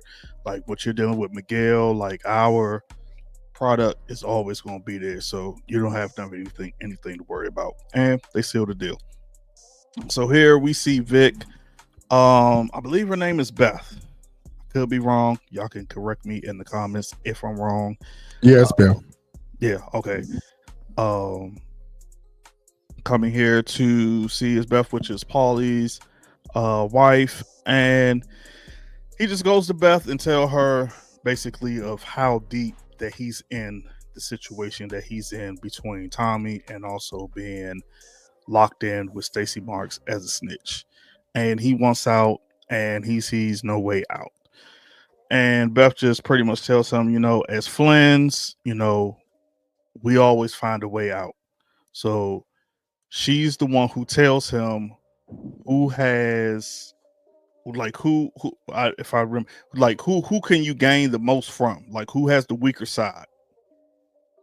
And that's what pops in Vic's head to get him to, which we'll get to that scene later on, but it puts it in his mind that, like, oh, okay, cool, this is what I have to move forward so I can get the upper advantage, so I can get myself out of this situation, which was actually dope, because she planted that in his head, because he would have never thought of it himself. Yep. To try to get the upper hand on either side, like who has the weaker side, and she planted that in his head, like who, the person who has the weaker side, and he could get the advantage on. Back so to the alley cat at the jailhouse, which I'm trying to understand. Okay, for a person who knows somebody who has been in prison, I didn't know this many people can get this many visits in a day. For real. This is shocking to me, especially in a federal prison. Well, matter of fact, in prison in general. Like, you saw Vic earlier, then I guess Stacey Marks, because she's in law enforcement, but now you got a second one. I never knew that you could get this many. See, Fluid, I agree with that. I do too. I was thinking the same thing. I think that aunt is she been part of the life though. Mm-hmm. She was married to the life. Mm-hmm. So she knows how to make the moves. So I think she is going to play a major part on how Vic is going to come out on top. I told you last week we hadn't saw the last of this Elise and Claudia's situation. What I haven't been able to discern yet is how it's going to end up. I think Elise is up out of here. Oh yeah, I think for sure she's gone. She's gone. She's gone. Running behind Claudia. Mm-hmm. She gone. She gone. I'll be shocked. Certified, classy Claudia DeMarcus. Elise fit to be with her maker.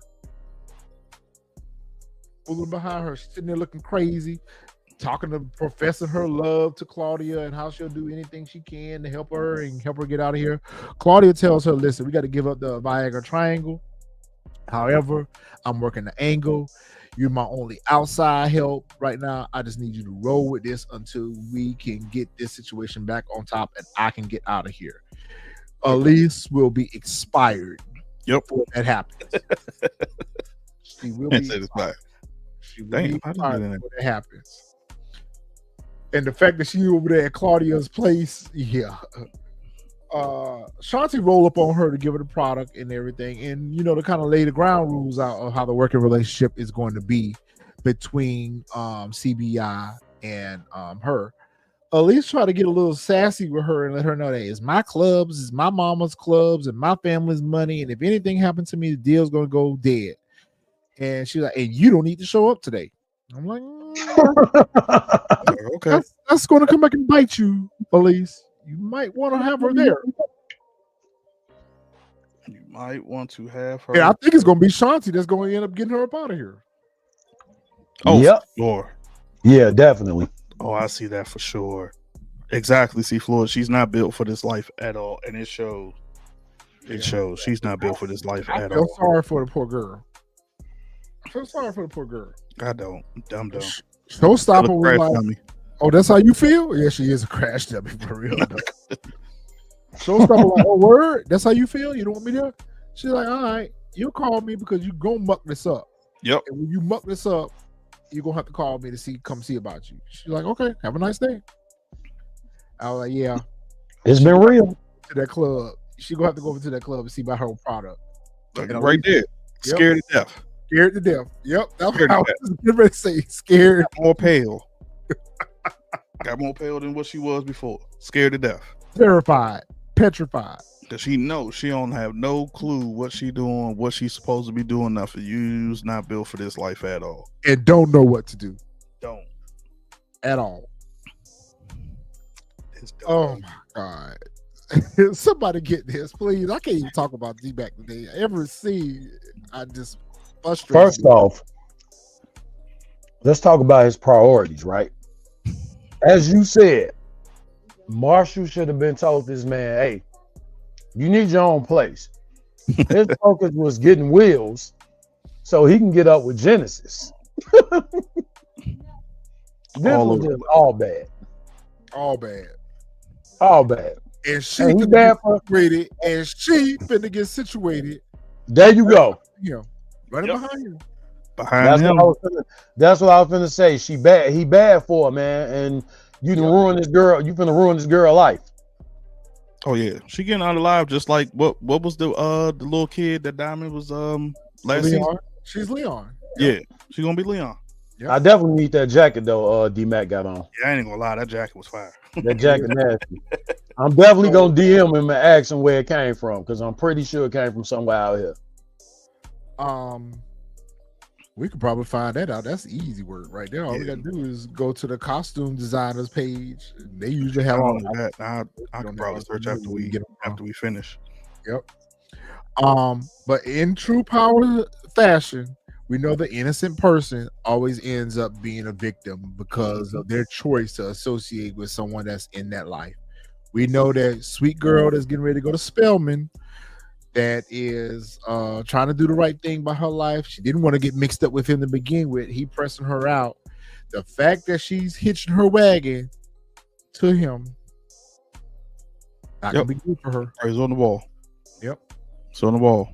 So same thing, the same outcome from Marshall is going to be the same outcome from her, and that's going to harden D-Mac even more, hurt D-Mac even more because he is now too getting ready to start losing, just like Tariq did.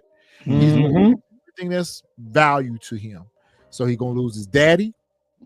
He's finna lose the girl that he was crushing on, and he finna lose his best friend. You ain't finna walk away from this unscathed, D-Mac. You done too much, doing too much.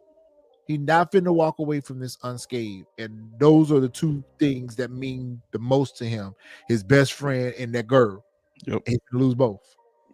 And once again, as you can see, you're not listening to sit down somewhere. You out in the street. Yep. Broad daylight on a motorcycle. Like Jannard told you, chill. And what you do, you take that bread and go buy you go get fresh, go get a jacket, motorcycle. That was a big just problem. so happen to have her helmet in your book bag. And riding all over town like you ain't hot right now. I think somebody gonna hear make a big purchase like that. That's crazy.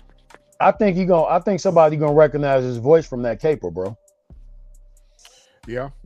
Or that, or his hair, because he ain't have his hair fully covered. That's probably why they put emphasis on him cutting his dreads. Yeah. Remember when he went in, he just had a ski mask on, but his dreads wasn't covered fully at the bottom. That's probably why they reiterated it. Well, not only that, I think where he slipped at, what's going to get him identified is Marshall. Yep. Marshall was in there unmasked, and the fact that he left with him, like we said earlier, that's what's going to tie him back to the hit. The hit going to be on all of them, but who going to get taken out is going to be Genesis and Marshall. I don't think he's going to lose both of them at the same time, but he's going to lose both of them behind his decision making. Mm-hmm.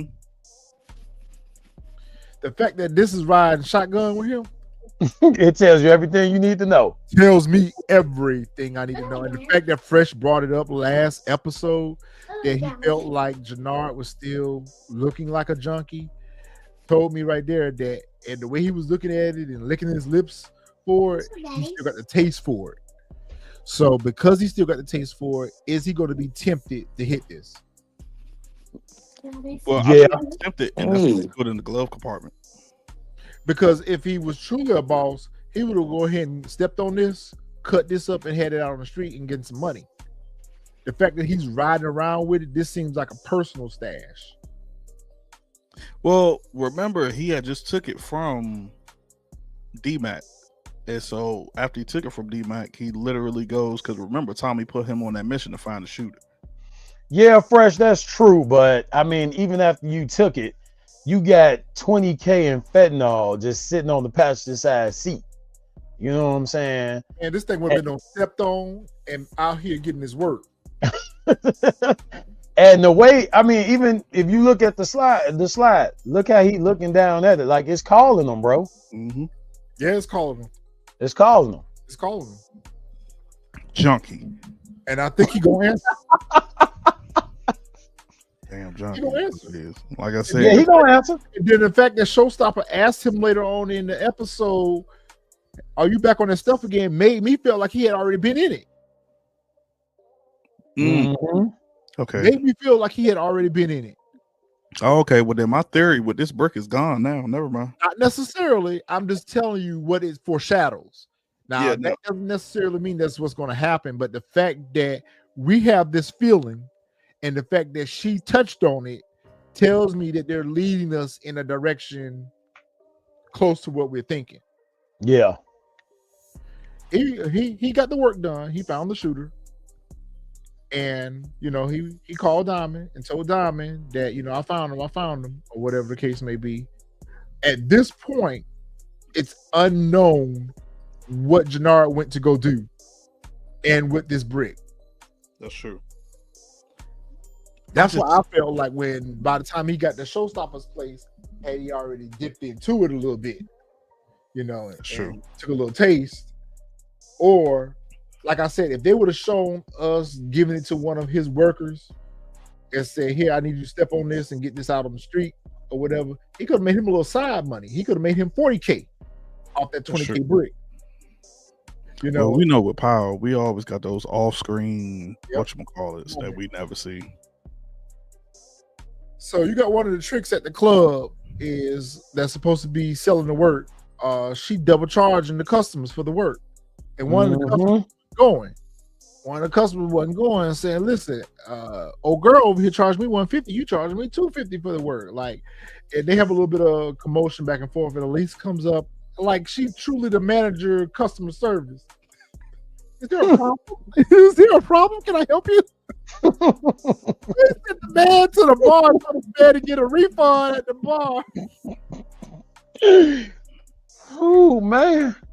I just want to know why the sides of her hair sticking out like that. Split ends, bro.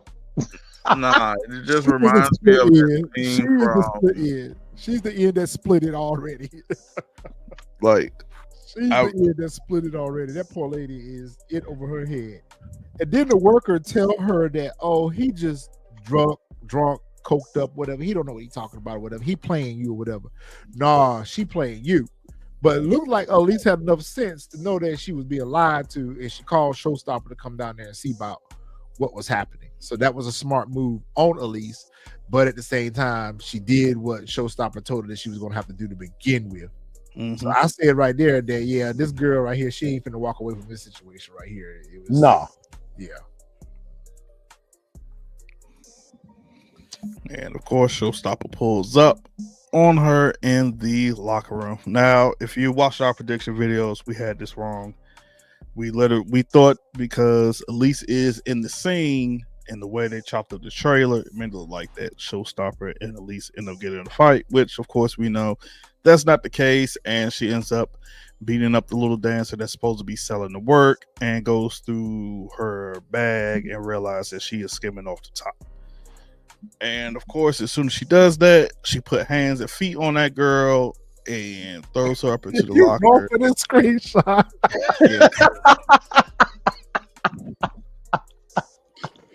Man, she worked her. Man, she worked her. I'll whoop your head, boy.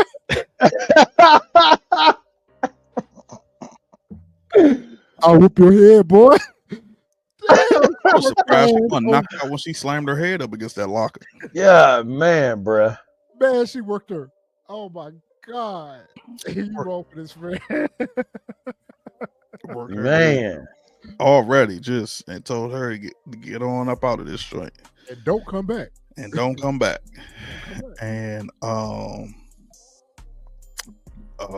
I can't even think of her name. Her hair is distracting me. At least. She just confused. Because every scene that she in, she looked confused. Yeah, every scene, bruh, she looks super confused. But I would have loved to only see in this scene, or at least like a little quick, like it could have just been a text of her texting Shanti, like, hey, come to the club. I like that C Fluid beat the soul out of her. He did. Support gaming. I hope you're right with this. I hope Janara don't touch it. But bruh, that don't mean nothing. Your boy, bruh, your man was shooting up heroin last season. Yep. With a dirty needle. Gonna stop him from shooting up some with a dirty needle. With a dirty needle. With a dirty needle. With a dirty needle. That ain't about to stop that boy. That man is still an addict. Yep, he an addict. Miss Becky, you need to go home. Yeah, you go home. Go home. You was like me on this scene too, bro. I was like, bruh. Do they live at the gym now? What happened to Bernard's nice condo he had? They having a candlelight in you. Oh, you're right. What happened to his crib? I guess. He smoked. I hate when they do these things. These are plot devices because we can't see Shanti outside of the gym. So we have to always connect her to the gym.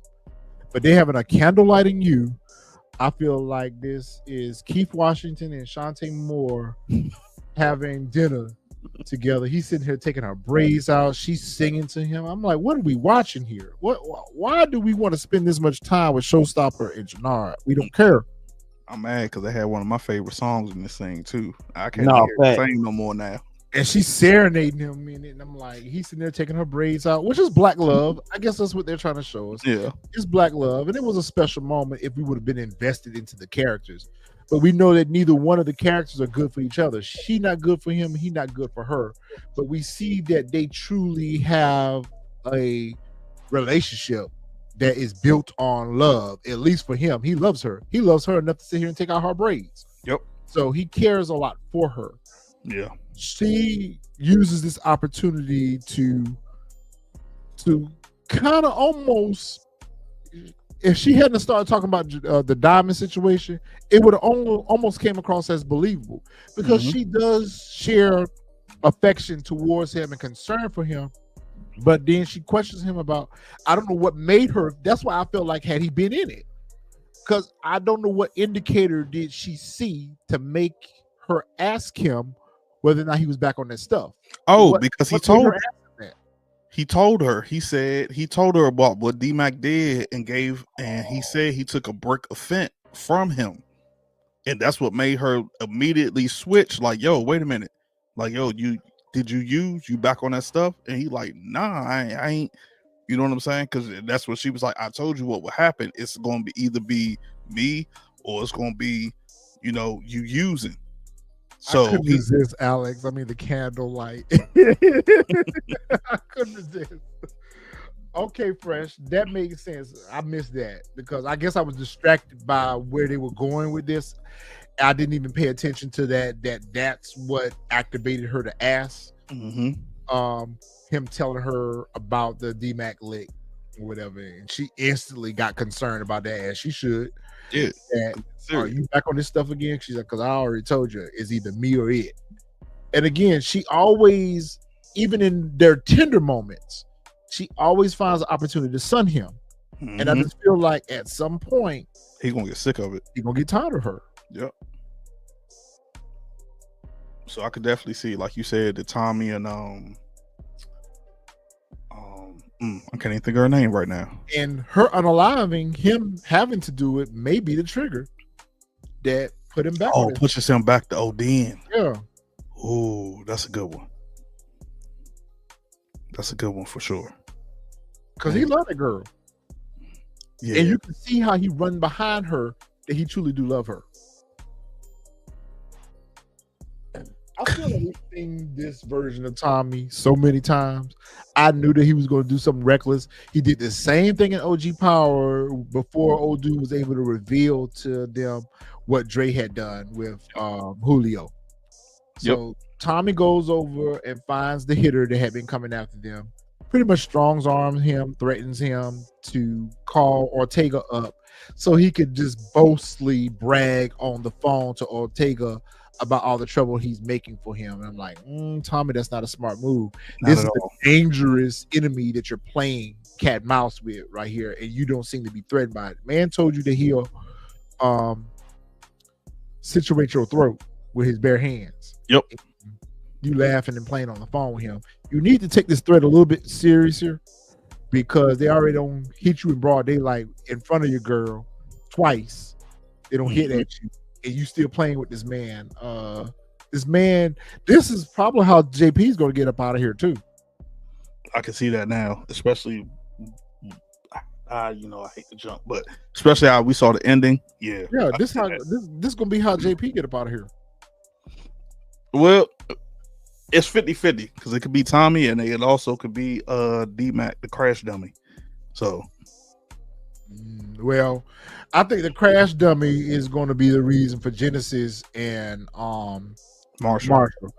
Tommy is going to be the reason for Maria and JP, because keep in mind, our protagonist always has to lose something too. And anyone who ever gets close to the protagonist always end up being a victim. So Maria's love for Tommy is going to be what causes her to get up out of here. And JP being related to Tommy, his brother, is going to be the reason why he get up out of here. But quick question before we go forward. Do anybody know besides D-Mac and Kate that JP is his brother?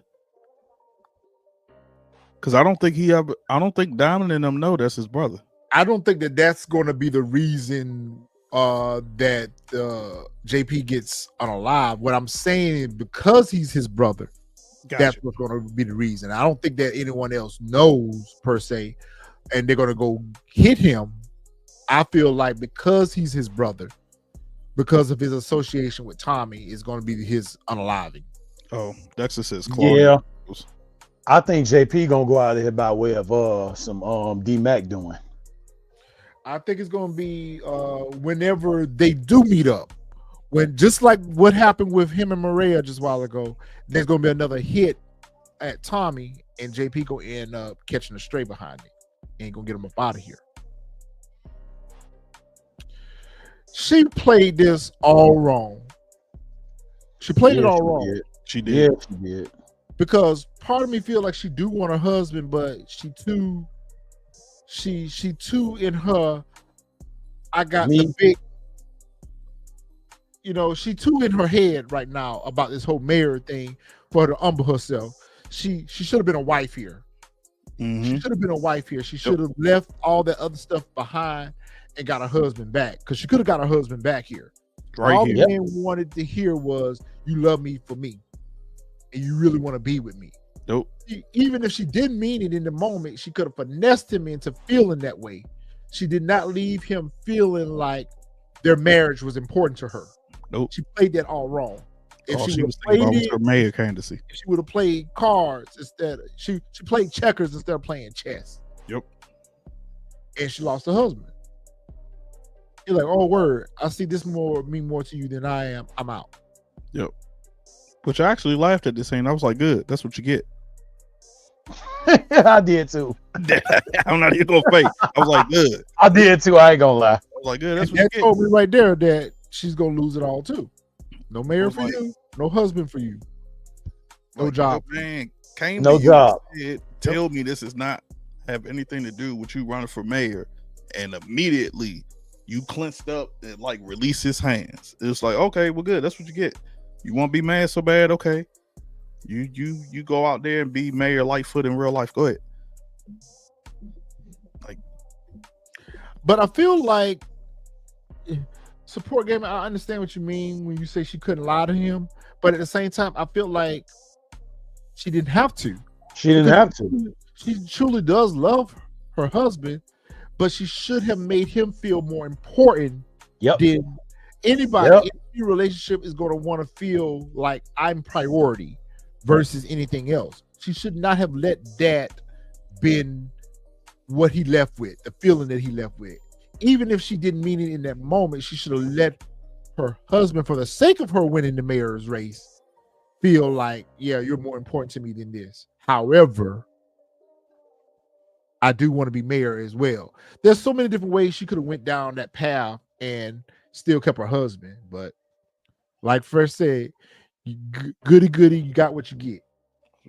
Yep, you got what you get. Mr. Jason Booker. Okay, finally. Go ahead. I know you could die too. Go ahead. Okay, so we got Vic here, aka Jason Booker, who rolls up on Ray at a bar, and of course he tries to use some Riz and does all of this stuff and whatnot to lead her on, and they decide that they're gonna have dinner, and whatnot. Now my question is, here's my question, and any of y'all in the chat, M2, Jack, Retro, y'all can answer this. How the hell is it possible with her being in the office earlier And she not know who he and is. she not know who he is? I said the same thing.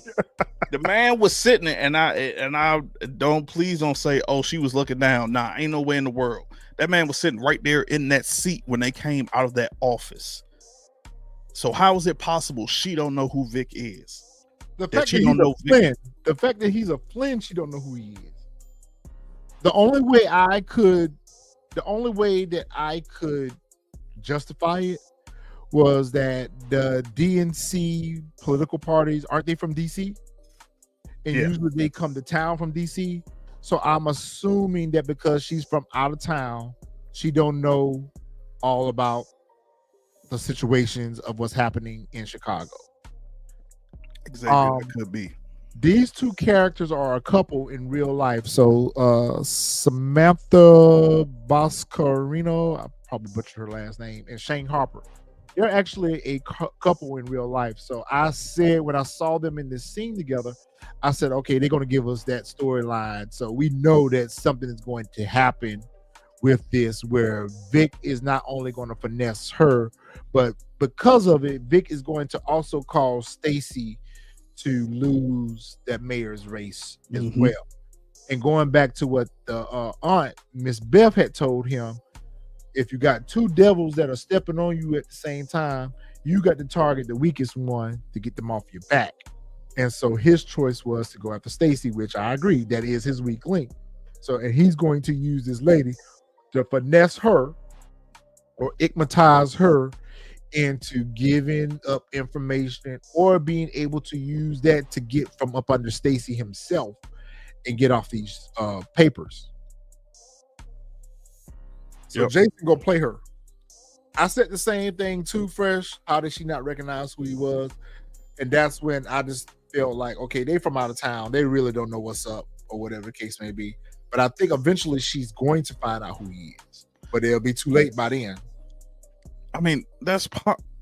I get it, but it was like he was sitting right there. Like, I get it. You're looking down, doing whatever, but there's no using your parentheals.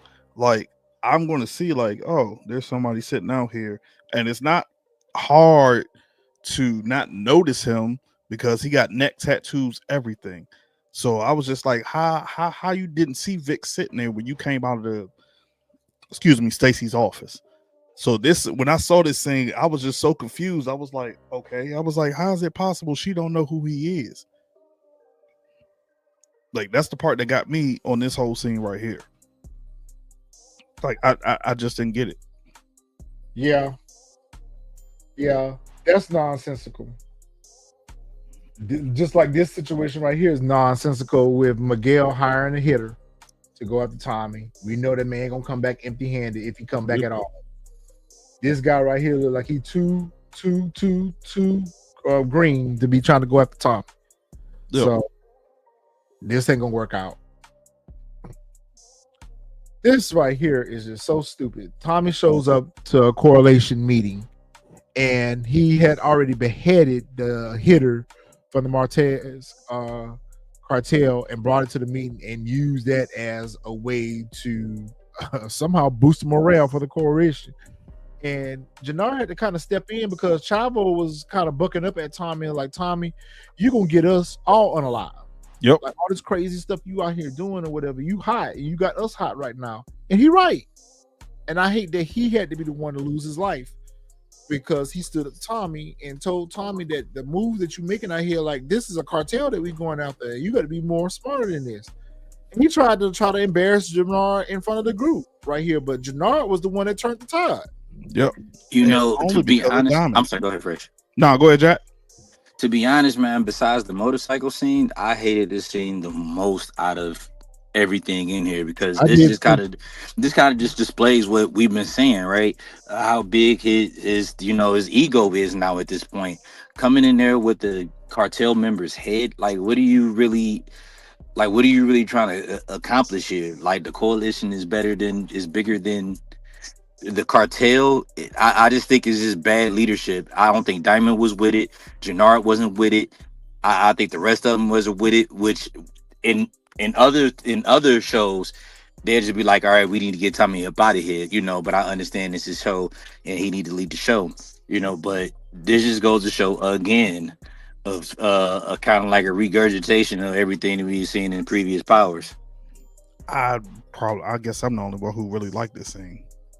Because this scene right here is already showing the division that when Diamond told Tommy to let Jannar speak, that's letting him, you can already see the dividing is starting. Where it's like Diamond is starting to get tired of what Tommy is doing.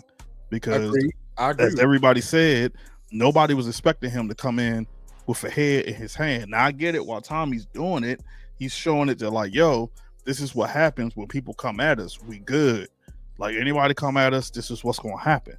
However, like they like, bruh, we don't want to see no severed head. Like now you're doing something that the cartel would do and you wilding out. So everybody in there, like the dude said, white boy gonna get us killed. That's exactly what he said. And now Diamond is starting to see like what Jannard has been saying. And that's why he told Jannard, that's why he said, like, nah, let Jannard speak. And with him and Diamond have words at the end, he's like, yo, like, I'm not about to be caught up in you, I guess, want to be personal. Like, this is something like I'm not about to, we built this is something that I've built. Like, you weren't here when I built CBI. Like, I'm not about to mess all of this up just because you got it out for the cartel. Yeah, you out here ego tripping. Yeah. And just like he said, he did say, Diamond did say, we built. Yep. Me and Jannard. Yep. So I agree with you on that. Yeah. So that's why I liked it, because it's showing now it's about to be some division the rest of this season. Yep. So when do you think the split is going to happen? We'll be in episode 2, episode 4 or 5. Nah, I got it somewhere between like 5 and 6. I'm knocking on the door of 5. I think episode 5 is that Diamond. That's it. It's the end of Tommy. I'm tired of him. I think that's when Diamond's gonna be tired of him, and they're gonna go their separate ways. Yep. To me, this scene, I mean, I get it, but at the same time, this scene was kind of pointless. It was. It really was. Like, him standing over watching her sleep was a little. Yeah. I thought it was me. I was like, bruh. At first, before they showed Tommy's face, I thought it was somebody else that then. I thought it was Miguel or somebody before they showed his face. Like, then got up in his. And this also, to me, is setting the tone that she ain't finna be her. Yep. Something gonna happen to her. She laying in blissful harmony. Oh, Tommy. It just. I don't even understand why Tommy's not moved from there yet. And everybody know where you stay at. Everybody know where you stay at. Everybody you done had a hit. It ain't that. I don't care how many cameras you got, bro. I would have been.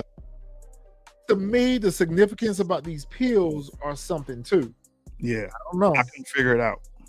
I couldn't figure it out either. It just. I couldn't figure it out. But there's something. Just the way they emphasize something. They showing us something. Mm-hmm. Something. Okay, so this is the infamous text message right here. Kate checked herself out of the hospital and went back to New York. So did you go with her? All right. Where are you? And that to me was them explaining why we haven't seen Kate. But it doesn't explain, or not only is explaining why we haven't seen Kate, but it also is explaining why we should look for Kate either. And why we haven't seen JP, because he's been by her side the entire time. Right. Mm-hmm. So to me, that's an off-camera explanation. Yeah. And I got a feeling we're gonna see JP next episode, because now that Kate is gone and she's gone back to New York, like now he's gonna come around, and he's probably gonna try to get D-Mac and be like, yo, we need to go with Kate to New York, or we need to do whatever. I'm not sure, but I kind of got a feeling we're gonna see JP next episode. So here we saw that in the scene with the coalition when they were meeting up, Chavo, which was one of the gang leaders for the coalition, expressed a great deal of concern about how Tommy was doing things and how he foreshadowed his own unaliving. Yep. Because he was like, oh, white boy gonna get us all unalived out here. Yep. And that's exactly what ended up happening to them. But I wonder why they got hit. I didn't understand that. Oh, I did. Well, help me out, because that confused me. Okay, I was least right here. So the reason why they got hit is because they've already tried twice on Tommy. They didn't hit him. Then Tommy calls Ortega in prison and then unalives one of Ortega's workers. So now they're like, okay, so since you want to unalive one of our workers, let's hit back right at you. Since we can't get to you, we're going to take out the people that's around you. Damn. And so that's immediately why they went to him. Damn, Chavo. So they come and spray up the place with a. We see the infamous tattoo, so we know where it came from.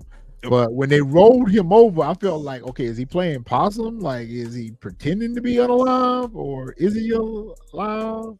I kind of thought so, but I was like, the way they hit him, ain't no way in the world he faking that. It's power, though. You know, you can survive all types of deaths in power. But he took so many shots in the mask that M2 would know about. So Chavo is, and just like that, Chavo is gone. All right.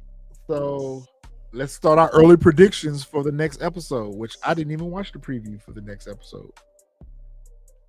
So, you didn't see the previews? I didn't watch it. Oh, okay. So I go through the previews, and so right here in this scene is where Tommy is telling Maria, like, "Yo, I need you safe," and he ends up handing her a strap that she wants her to carry at all times to be safe, since they have an ongoing war out here in the streets since one of the people from the coalition got hit. So he hands her this. I don't even think that's a 357. I'm sure that's a 38. Hands her a 38 and it's like, I want you to take this so that you can be safe at all times. I don't even remember.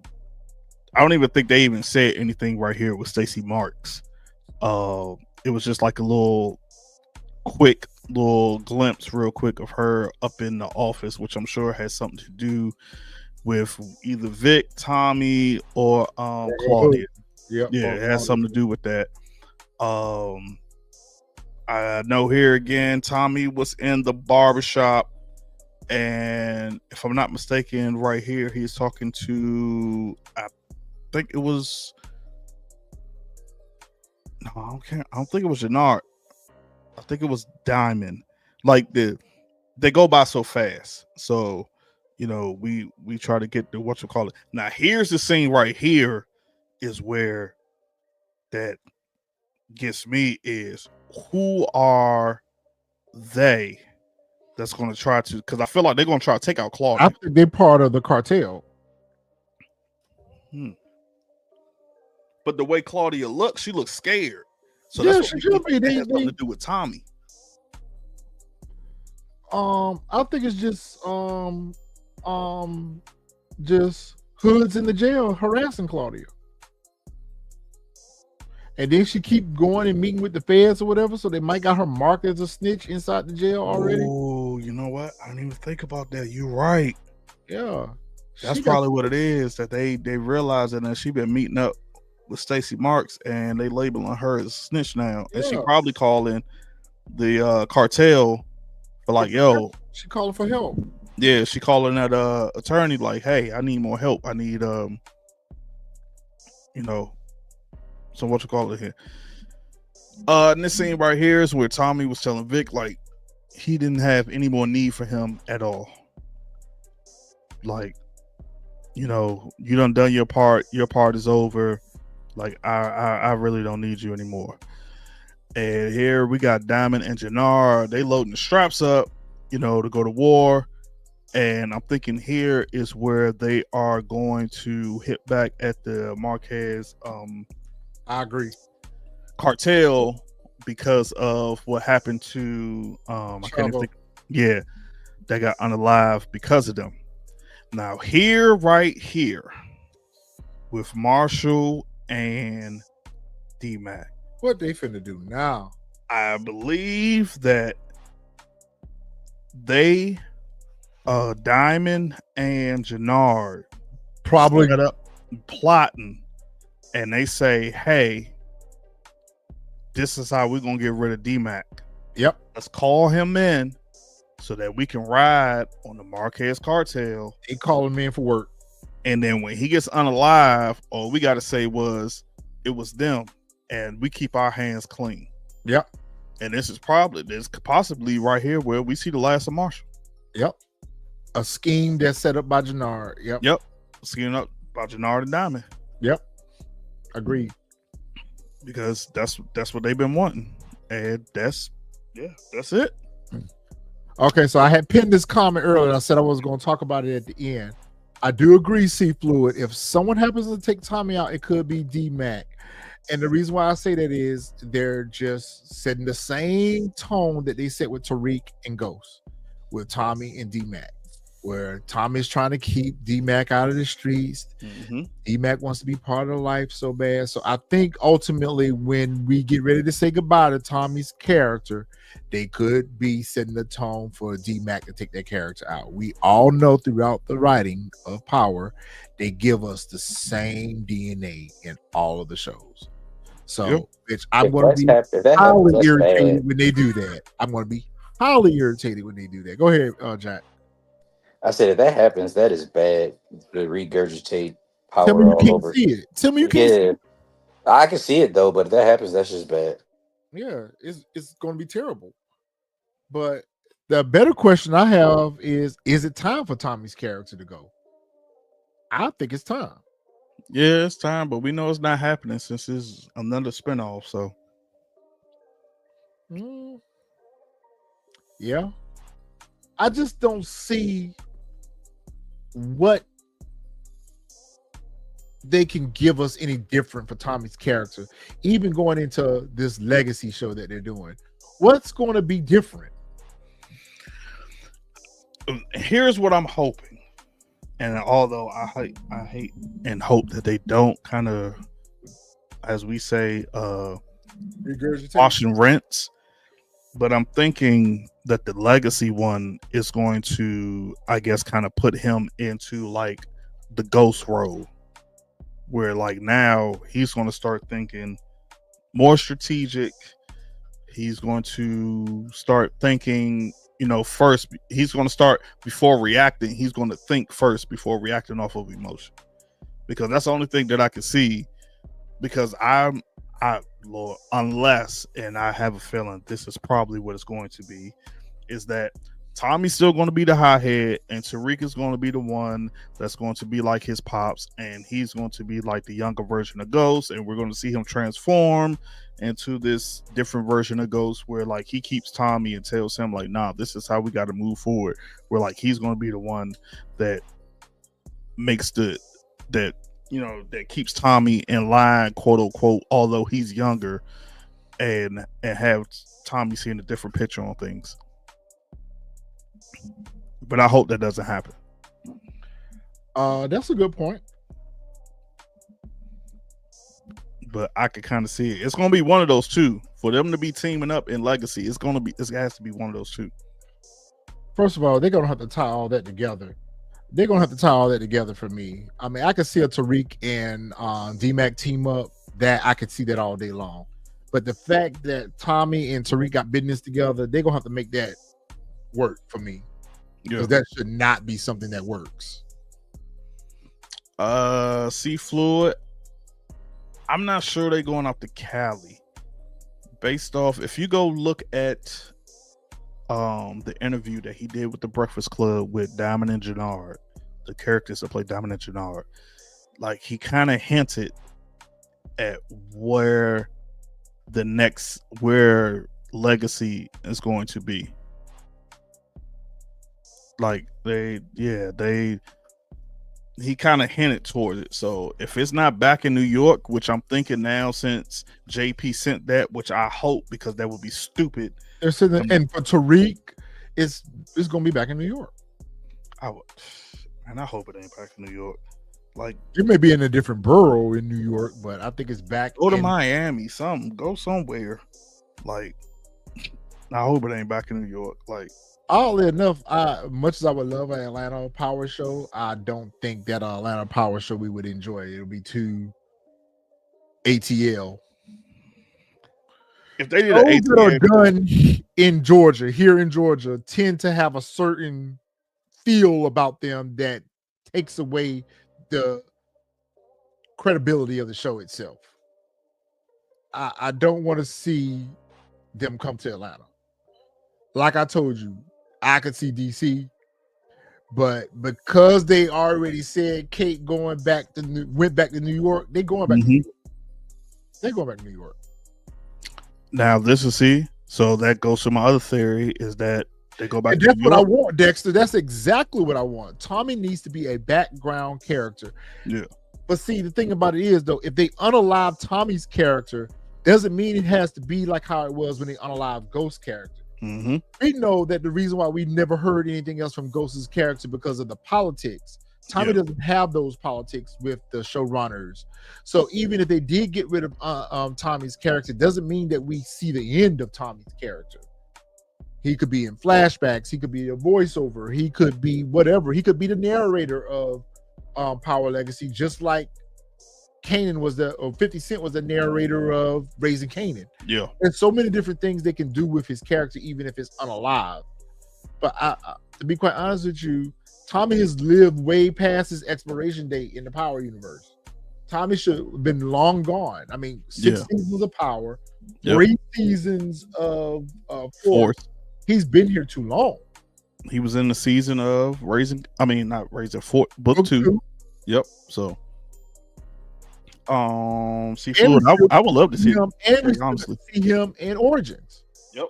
So it's time for that character to be retired,